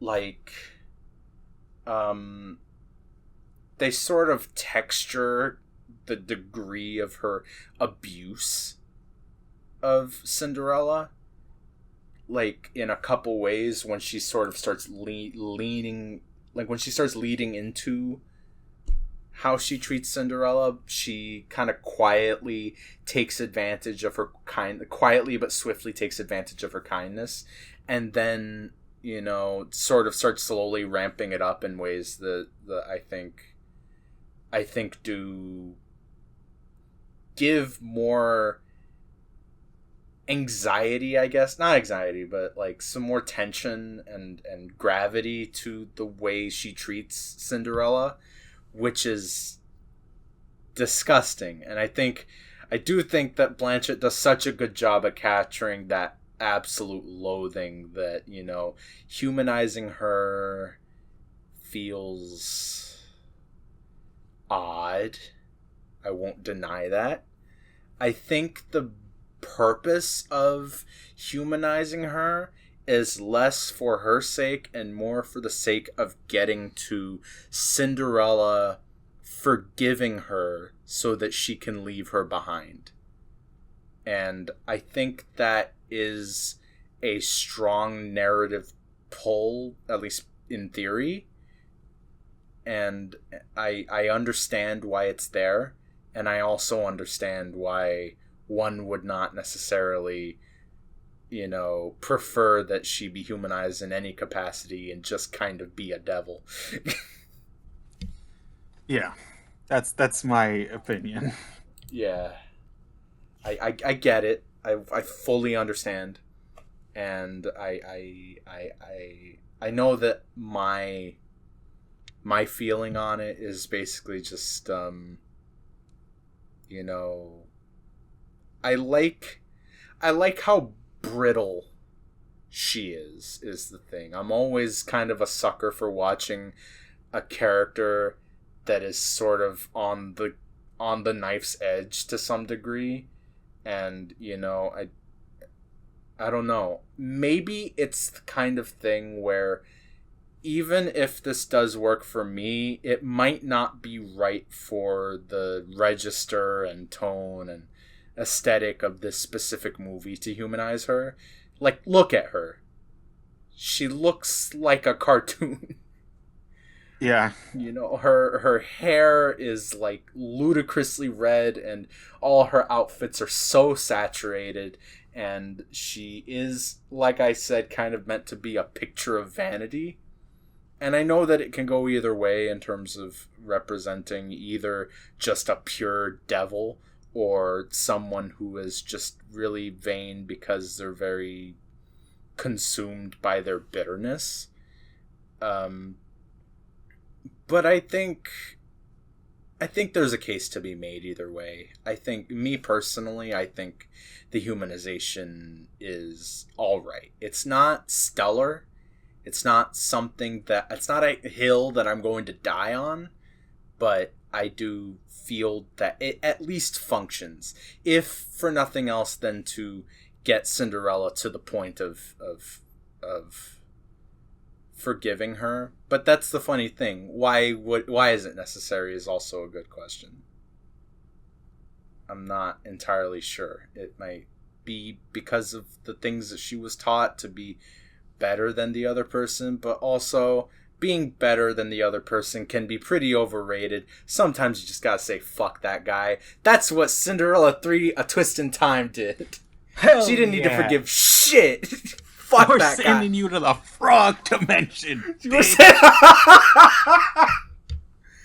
It's so... There's that's a thing.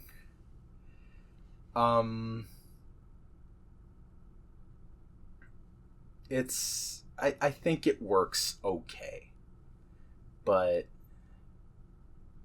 I do see your point. I meant to say, oh yeah, sorry. Oh no, you continue.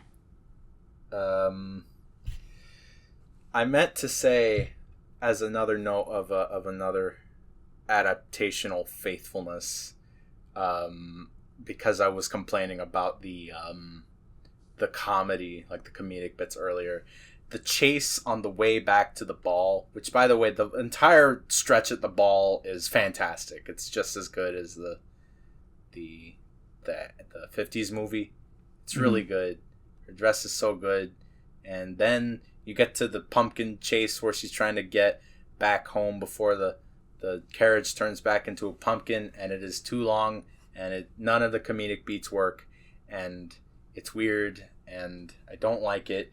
But I will say, because I wanted to say this, the lizard footmen and I think the goose coachman, that is also from the fairy tale. I did want to note that real quick. Quick question: is the lizard man a disgusting creature not made by a loving god in the fairy tale also? Or was that something that was invented for the Brana movie? That was invented for the Brana movie. They don't get into detail on the lizard man. They just kind of... That's the terrible thing. They just kind of poof. That's how these things work in fairy tales. They just kind of poof into the form that is needed of them by a fairy godmother. There's no poof here. There is a terrible David Cronenberg-ass lizard man in the middle of my children's adaptation of a children's tale. And he's out there eating bugs. And he makes me uncomfortable. Yeah, the short chase in the original, it was kind of like refreshing. It's like, oh, I didn't expect there to be an action sequence in this movie, but it's a legitimately well animated and edited and put together chase that's like compelling and intense. Yeah. And here it's like it's too long. Everything is CG. It's just like noise. There was that neat little anecdote that Lily James had a lot of fun shooting it and was like, "Get me in the pumpkin. I want to be on the thing and get rolled around in the pumpkin." It's just like, I'm glad you had more fun shooting it than it was to watch it. The stuff at the ball is altogether very, very good. Mm-hmm. I don't think the dance lives up to the animated version. I think the dance in the original, where it feels like the whole world just melts away. Yes. It's beautiful, it's great. I don't really blame the live action for not being able to match that. Because that's the peak. That's the peak. It's very good animation filmmaking, right? Yes. And it's still a nice dance here, but it's a much longer sequence with the prince and Cinderella falling more in love, and that all that stuff is executed very well. They have very good chemistry. They're a cute couple. I want to see them get together. Yes. Um, you actually see them meet. This is the change. They meet before the ball. They meet like a bit before when he's on a hunting trip and Cinderella's out in the woods, Mm-hmm. and they don't know each other, and she doesn't know he's a prince. Um, but they meet each other, and he's like, "Ah, oh, I love that woman. I want to marry that woman. Go host a ball so I can find her." Yes. And I think there's been a criticism that how could she marry this guy that she only knew for a day? Here we go. And that is, in the league of bad faith, stupid criticisms. Oh my I god. don't think giving them more screen time together is necessarily feeding into the bad faith argument as much as it is just doing something for the sake of having the audience care more Yeah, about their no. That relationship. this is, you know what this is? This is an insulated decision. Mm-hmm. Like it's not a reactionary decision. It's No. just a like we're not there yet. We're not responding preemptively to bad faith criticisms yet. Where we are is it feels like they were like, "Hey, these two should probably meet at least once before, you know, Mm-hmm. they meet at the ball." And so that like the idea that he meets her and that initiates the ball. And it's like, me personally, it's like this. I don't dislike it because they're pre-initiating with bad faith criticism. I just don't really like it as a scene. I don't know if it's like I don't really enjoy how it's visually constructed. Yeah, It's I very did very write long that it was lenses, overlit, which is overlit, long lens. mhm. The rest You're of the just movie kind looks of like, fine. It's strangely bad. it does. It almost kind of feels like they realized they needed this scene after they'd finished the majority of shooting, and were like, maybe we should shoot that really quickly before. I'm not saying that that's what happened. I'm just saying that's kind of what it feels like. Mhm. But the prince does organize this ball, and there's a little subplot with his scheming advisor Stellan His Skarsgård, vizier, his worm who tongue.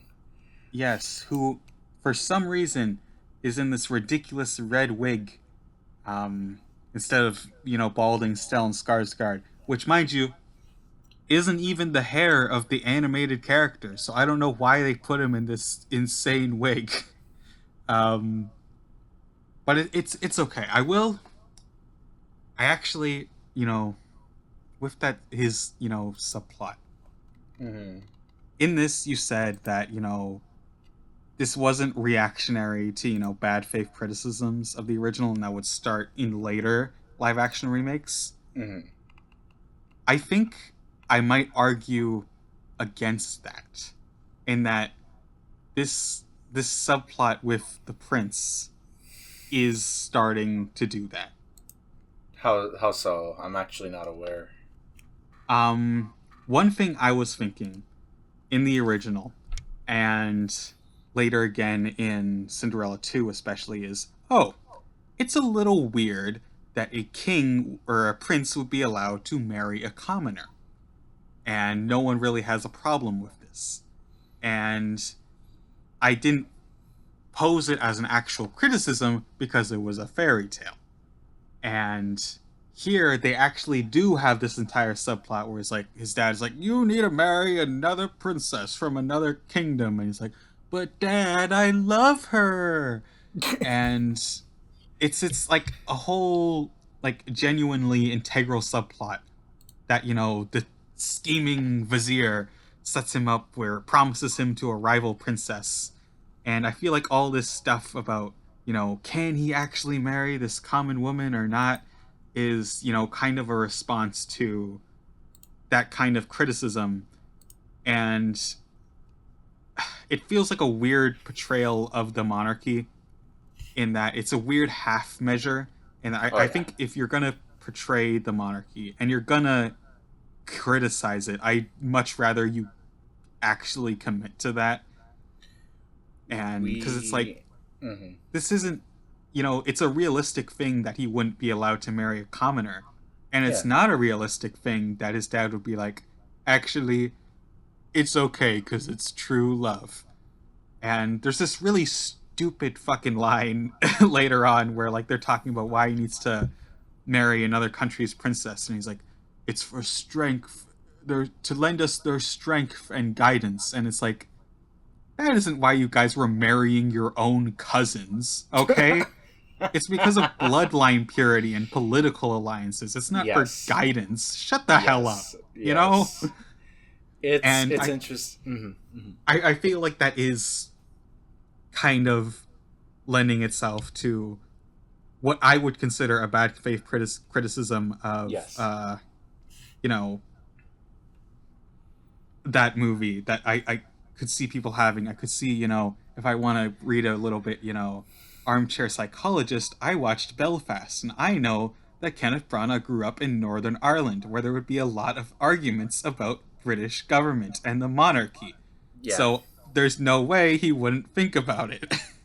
Yeah. No. No. I think it's interesting. I feel like we've talked about it on the podcast, but if we haven't, because I know we've talked about it in general, but I know that like it's something that I've talked about where monarchy in like a fairy tale context and the context of one of the original like Disney movies, monarchy isn't really monarchy. It's sort of a means to a narrative end. Mm-hmm. It's like it doesn't represent what it represents in real life. Yes.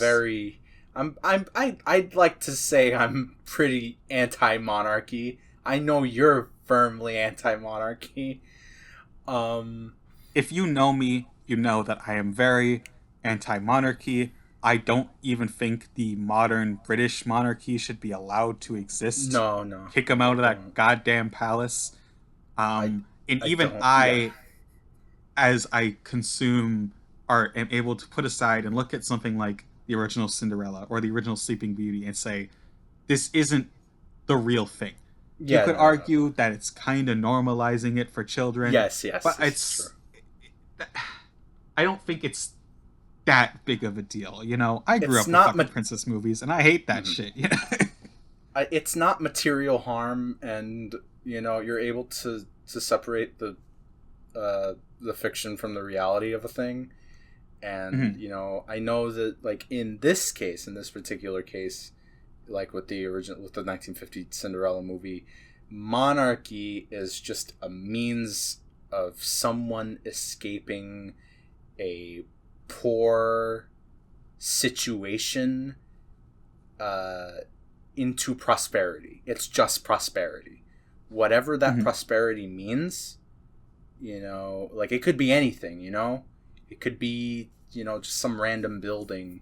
It could be the Garden of Eden. It doesn't have to be monarchy, but we're talking about stories that existed when monarchy was much more prevalent. So, it's like children's dreams of what escaping their poor situation. And I don't mean like monetarily poor. I just mean like, generally not a good situation. Escaping that situation and getting to a space of prosperity.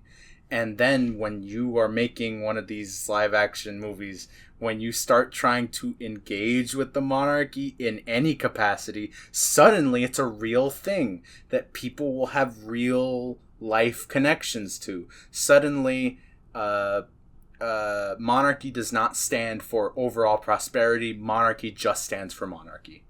And that kind of breaks things.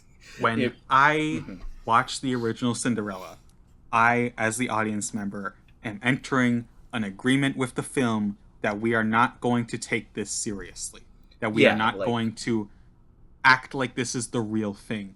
And when this remake starts injecting reality into it, it's broken the agreement. And now I, the audience member, am going to take it as a real thing.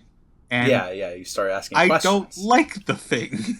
like it's that thing I said about Maleficent and Sleeping Beauty, where it was like I don't ask certain questions about the way this world works. And then you started inviting me to ask those questions. And now I'm asking the questions and you've broken the space for me. It's like that. It's kind of, I don't remember what it's called, like the magic circle or something like that, where you're playing a sport, some kind of game, football or anything, and we all agree what the parameters are. We all agree what's in fair play and what's not. And suddenly, when you throw a ball at someone's face, the parameters have shattered, and now you're not playing a game anymore. You're just assaulting someone.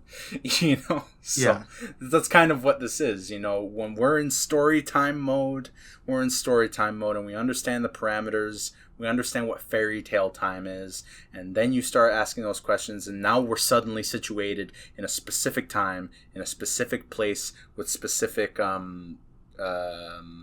regions and factions, and it's like, this didn't do anything for the movie, and you've managed to make it worse.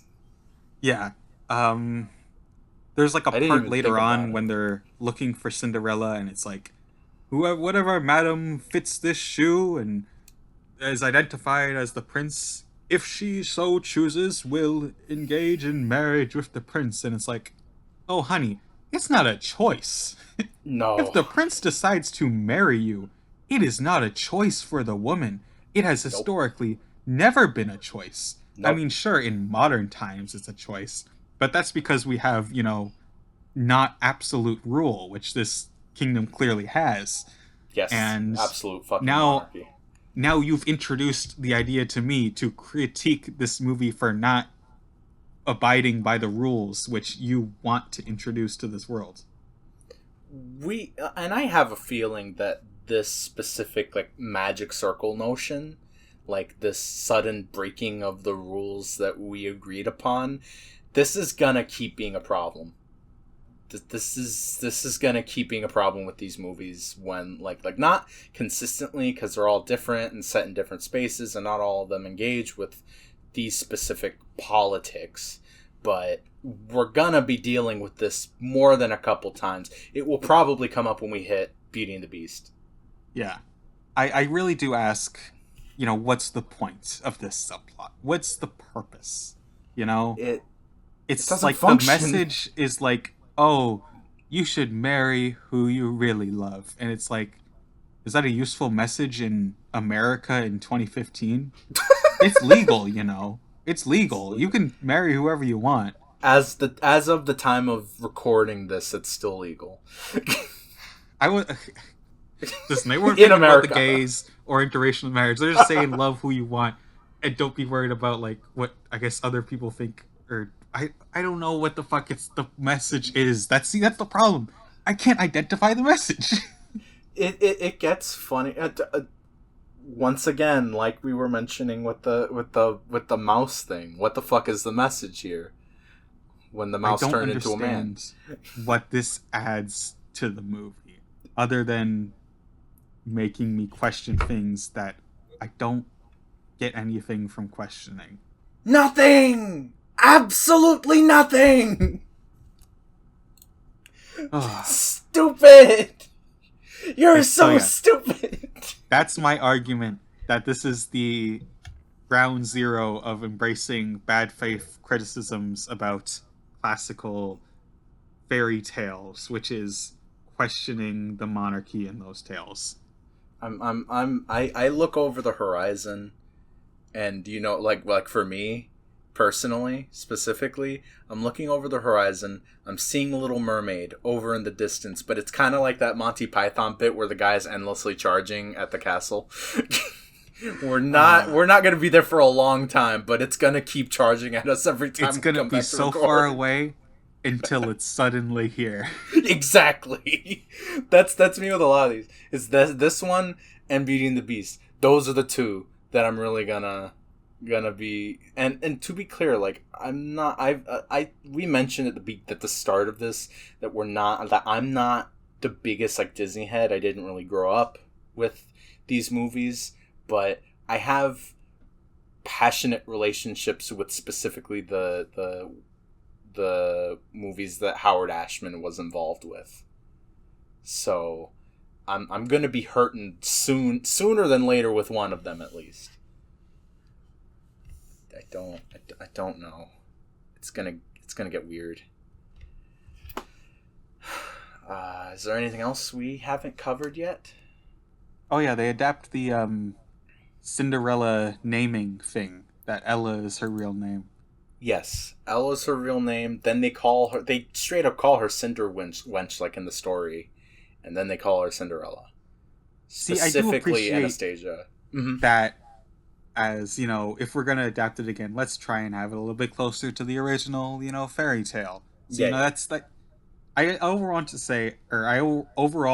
say it feels like there's a point in how they're approaching this story again. It Yes, isn't yes. just let's watch the Disney movie in live action.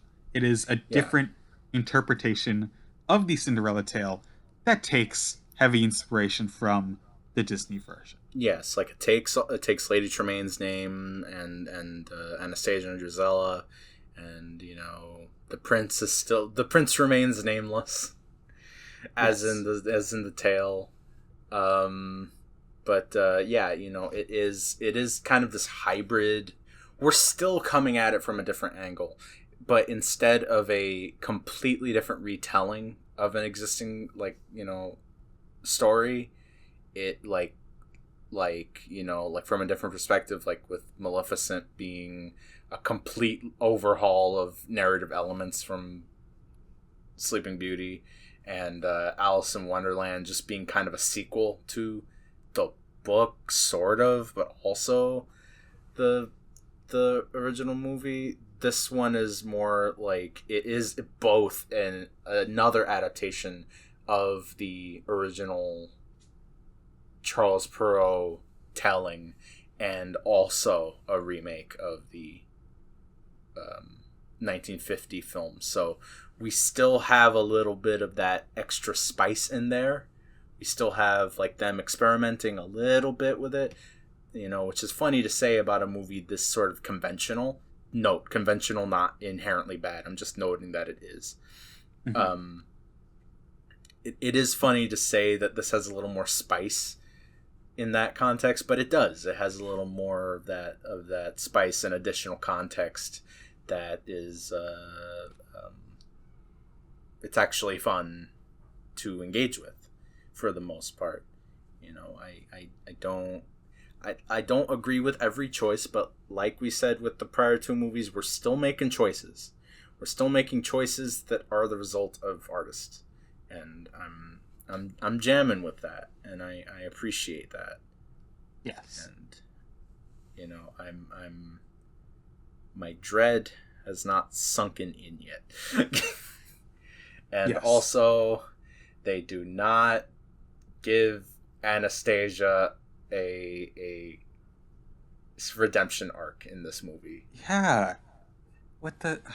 You know, I would never, throw out. I don't throw out accusations very lightly. So just take this as like a possibility. But like I watched the movie and it feels like, Kevin Branagh and Kate Blanchett didn't watch Cinderella 2 Dreams Come True before they made this. I don't think they did. I I like don't. that's a serious accusation. That like they aren't real Real. fans. They didn't do this for the They're not. fans. They Okay, didn't do this. They didn't make this for the fans. It's not for the fans. it's just possible that maybe they didn't watch it, and I'm that's just very saying sad. it's possible. I'm just saying it's possible. Okay, don't flame me for criticizing this, for suggesting this. Okay. It's. I do think there was, because that's the thing. I don't think the redemption of one of the sisters ever really comes up as a potential adaptational decision. I like in most cases, it's just Mhm. sort of, at best, we have the pro telling where she sucks a little less than the other one, and like it's interesting, right? Like that's another thing I forgot to mention. Like at one point, Lady Tremaine does mention getting into the castle and marrying the two sisters off to their two respective lords, right? Mm-hmm. And it's like, that is also in the tale. I was surprised by how many references to the tale there were. She does, like, what is it, like, Cinderella makes up with her two sisters specifically, not like she does make up with them, and then, you know, she invites them like into her life, and then the both of them get married to respective lords. So, you know, happily ever after for both sisters, not just one. And like, I know, you know, it is probably healthier, just like when you're making like a kids movie, of like, you don't have to forgive to this extent, you know, you don't have to reinvite people into your life who hurt you, and I'm okay with that. But, you know, I do find it kind of, you know, a little bit of a missed opportunity that neither one of the sisters were, you know, considered for at least showing more genuine remorse than the other. Mm-hmm. You know, I think they could have toyed with that a little bit, but that's less of a real criticism and more of a, hey, they could have done this, and I think that would have been neat. But it's not something that actually affects like the body of the story that much. But I would have appreciated it. Well, I think that about wraps up our thoughts on Cinderella 2015. Yes, I think it's good overall, and I'm Yes. glad. I'm happy that we watched it, and I think we got a really strongly structured conversation out of this one, because there was a lot to go over, in part because we did watch the direct to DVD movies, and I assume that we're gonna continue this tradition of watching the direct to DVD films, seeing Absolutely. as they are revisitations of the material. And, you know, I do think that watching these sequels did to some extent enrich our engagement with the overall movie, like the live action remake. And, you know, if nothing else, we've got that lovely production design and costume design by Dante Ferretti and Sandy Powell, because they're very good at what they do. Both of these people have worked with Martin Scorsese several times. Yes. And yeah, I think after talking about it, because you did ask me what would I give it out of 10, I think I gave it like a 6. I think after talking about it, I think I'll bump it up to a 7, because there's things I do appreciate, even if I don't feel like they work entirely. They're decisions I appreciate, and you know, if nothing else, we got a very pretty movie out of it. Let me put one of those shots up as a wallpaper on my computer or something. Yeah. Because, yeah. I really loved it. I know I talked a lot of shit about it. But I did really like it. For most of the same reasons as you. Yeah. There's 2 things I want to do before we go. Yes. And first, I want to rank the Cinderella Quadrilogy. Yes, the Cinderella Quadrilogy. And then afterwards, I would like to rank the live action remix so far. Okay. What I want to do is first get the ranking of the first one in your head of the Cinderella movies, how you would rank them. Okay. And then what I want to do is you will say your lowest one, and then I will say your lowest one, and then we will talk. And then so on and so forth. Okay. My lowest is honestly, my lowest is probably the original Cinderella. My lowest is Cinderella 2. I like the Anastasia segment too much to. I wasn't. I don't know. The original movie just bored me a lot overall, even if I did find it beautiful.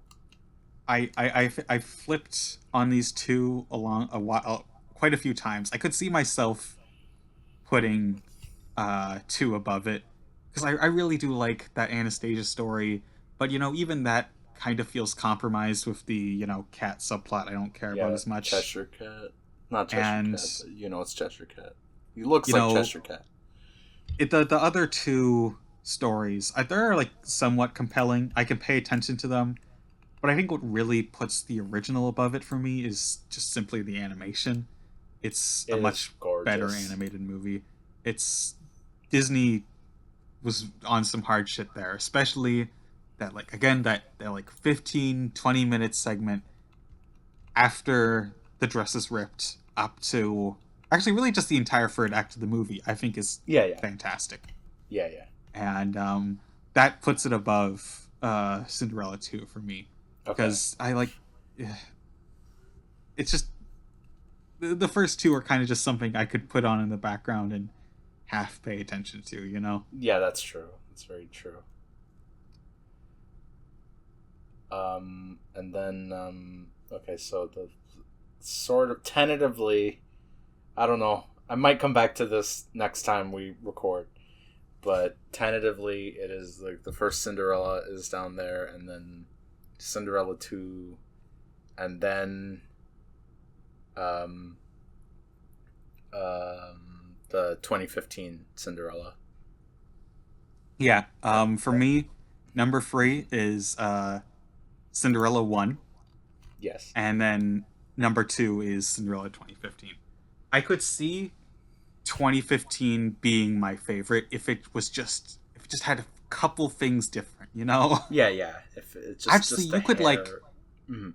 fix it in post, and I think it would be my number one. I don't That even think you need to rewrite it or reshoot anything. I think you could fix it in post. yeah. There's scenes they chose to keep in that don't quite work. A lot of it, like the again the carriage chase doesn't work, and the exchange with his dad, and the stuff with Stellan Skarsgård. Even though I love Stellan Skarsgård, but yeah, it's these are easily spackled problems, which we won't be able to say soon. Yeah, but it's a very pretty movie. It's well shot. It Yes, is, there's great sets, great dresses, and honestly, great performances all around. Like no yes, one feels yes. like they're phoning it in. No, no, Which no, not at all. we'll see some funny performances in the future. Um, and there's only one movie left on both of our lists, baby. It's the cult classic, It's the cult classic Cinderella 2, a Cinderella twist 3, in time. a Cinderella twist 3, a in twist in time. time. Oh my god, you're a fake fan. Shut up. It's number 3. I misspoke. But it's a real ass movie. It's one of those ones you wouldn't expect to get recommended, but watch it. It's fun, and it's only an hour 17.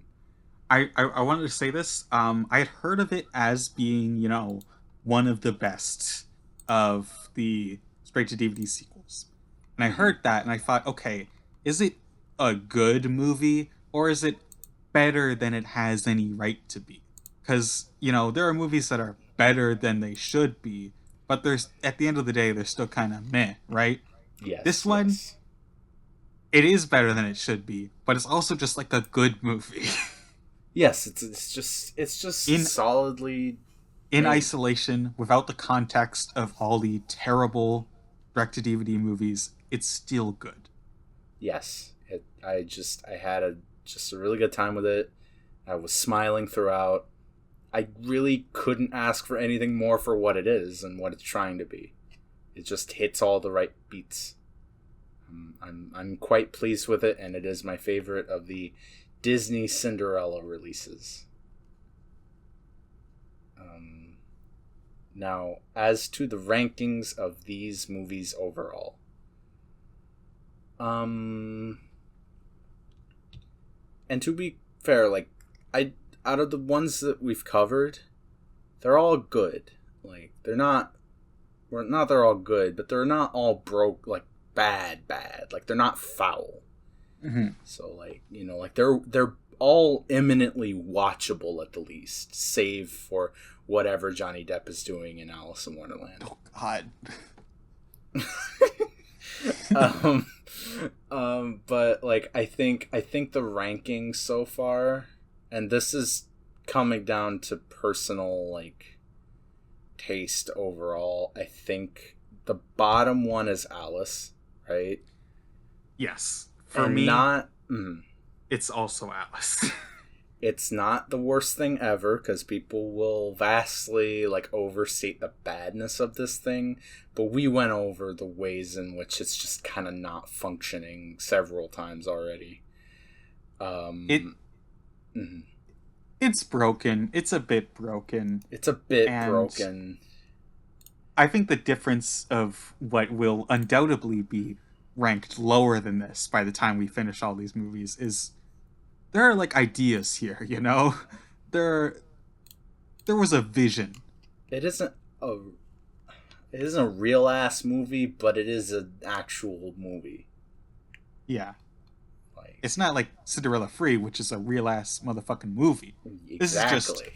a movie. It exists. And then number 2 is Cinderella. I do like it. I do like it. I think it looks lovely, and we had an alright time with it. You know it, and I think Lily James is pretty, and also sometimes her. You mentioned that one weird beat where she kind of, what was it you said? You said she seemed horny almost. Yeah, there's this I wanted to mention there's it this before we bit go. where, you know, she's gotten back from the ball and they don't know that she was at the ball. And they're talking about this strange woman who came in and danced with the prince and, you know, kind of seduced him away from the party, and she's playing it like she's aroused. You know, I don't know how I sound like a pervert when I'm describing it, but like watch the scene and it's like she's like getting hot and horny thinking about that beautiful prince. And all the girls who are jealous of her. She likes that they're jealous of her. That makes her excited. I wanna be real, because like I was there. I agree. I'm like, what's she doing in there? You okay?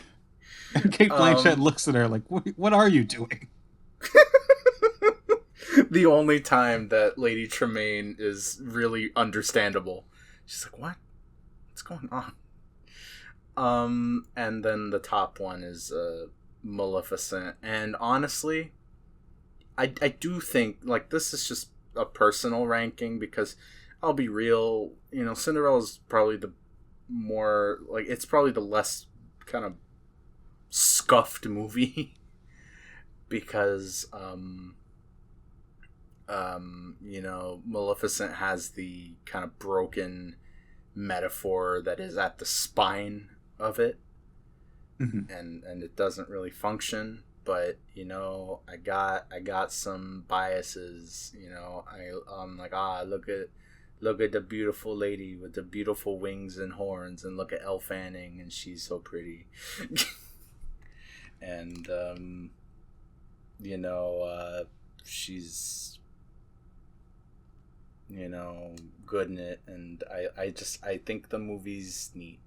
I think overall it does start ticking some of my aesthetic boxes a little bit, and I think it's just more of a personal relationship that I have with it, especially because I saw it earlier than I did Cinderella, either Cinderella really. So, you know, I have some nostalgia for Maleficent, even more than I do for Sleeping Beauty, because I saw Sleeping Beauty afterward. And, you know, I do, I don't know, I'm going to put it at the top just because, if nothing else, that metaphor is fucking brazen, even if it kind of falls apart. I'm still shocked, even a while out from recording that episode, that metaphor is as brazen as it is. I am going to put Maleficent at number 2 and Cinderella at number 1. That's very understandable. I think Cinderella meets my personal aesthetic register much better. Yes, Um, yes, I get it. I fully I think understand. it's more consistent across the board. I This is very think true.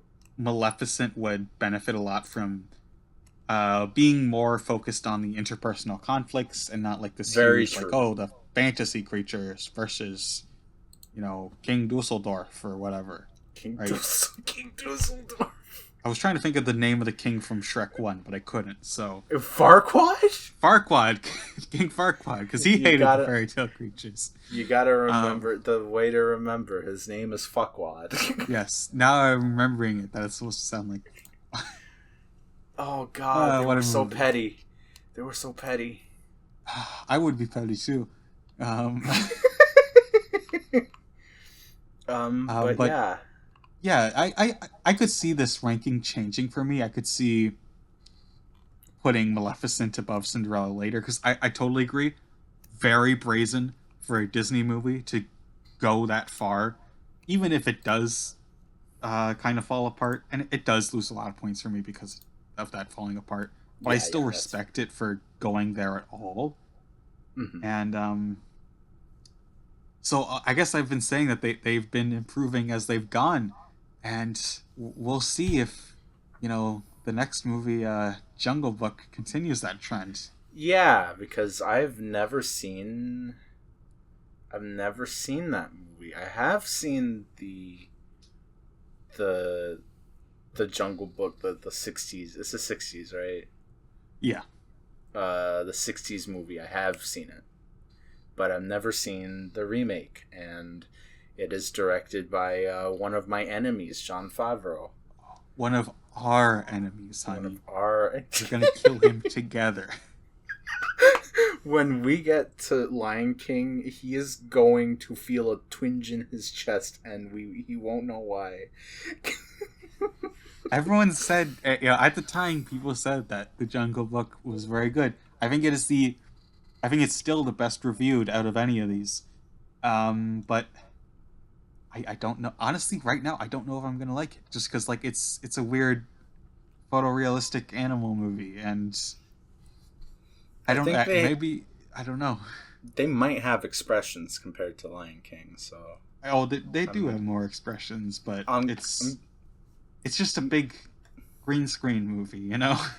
I'm gonna keep I'm gonna keep it open. I'm gonna keep my mind open to that one because people have told me it's good. I've heard at least the first initial stretch, like the first act, is really good, and then the rest is just all right. So it's like we'll see Yes, how that plays out. I will keep an open mind. I will, even though I don't like John Favreau, and it's a Disney live action remake. I will keep an open mind and just judge it as I would any other movie. And then when we get to Lion King, we're not gonna do that because we're gonna kill someone. Even if I kept an open mind for Lion King, I'm still gonna hate it. So what's the point? Exactly, exactly. We're gonna get there, but not quite yet. I think that's all. Yeah. Yeah, that's all for today. Yes. We've been recording for 2 hours and 45 minutes on my Yes, end, that's my end too. Yes. Well, almost. It's a little longer on my yeah. end, but yeah. And Uh, fuck, man, I was very scared this would be we would only talk for like half an hour, but this is our longest episode. it's our longest episode. Even when I finish cutting it down, it's still gonna be our longest episode. Depending Because on how things go, you might be listening to part 2 of this episode, but this is true. we'll see how it shakes out in the edit. Yeah, yeah, indeed. And if you have made it this far, regardless of how long the edited version is, thank you very much for listening to us talk. Yes, for about all things Cinderella and the All things Cinderella Cinderella. cinematic universe. Yes, we You know, including Cinderella our favorite, Quadrilogy. including our favorite, because I have to say it one more time because we've said it in full every time. Cinderella 3: A Twist in Time. If you take anything away from this podcast, it is that you need to see Akira, baby! Oh my god! Akira! I was gonna say Cinderella Free. No! Oh my god, it's so fucking Akira! good. You gotta watch it. You gotta read You Akira. gotta read Akira. It's so good. You It's have on the no Internet idea. Archive. You have no fucking idea. It shreds so And then after obscenely. you've read and watched Akira, then go watch Cinderella Free. You might enjoy it. Yeah, it's neat. It's really neat and really cute. It's cute. Yes. But Akira's a masterpiece. Akira's a masterpiece. You'll get this is what you'll get. You get a whole manga, and then when you can't take the pressure anymore because it's so high tension for an hour and 17 minutes, you can unwind and decompress with Cinderella 3: A Twist in Time. And you can watch Cinderella 2 and just skip the first two stories, and you'll probably have a pretty good time. Yeah, it's neat. I've said it's neat a lot tonight. Actually, you know what? I would be interested if anyone has not seen any of these before. Watch Cinderella Free first, and then watch that segment from Cinderella 2 and pretend that it's a sequel, and see if it still works. Yes, I'd be interested in hearing how that works. Thank you for listening, everyone. Thank you very much. It's been a treat going over this one. Yes. And I look forward to recording the next one after I've finished editing this mammoth. I believe in you. Thank you. All right. Thank you very much. Thank you, everyone. Have a nice day. Yes, have a nice day. Goodbye.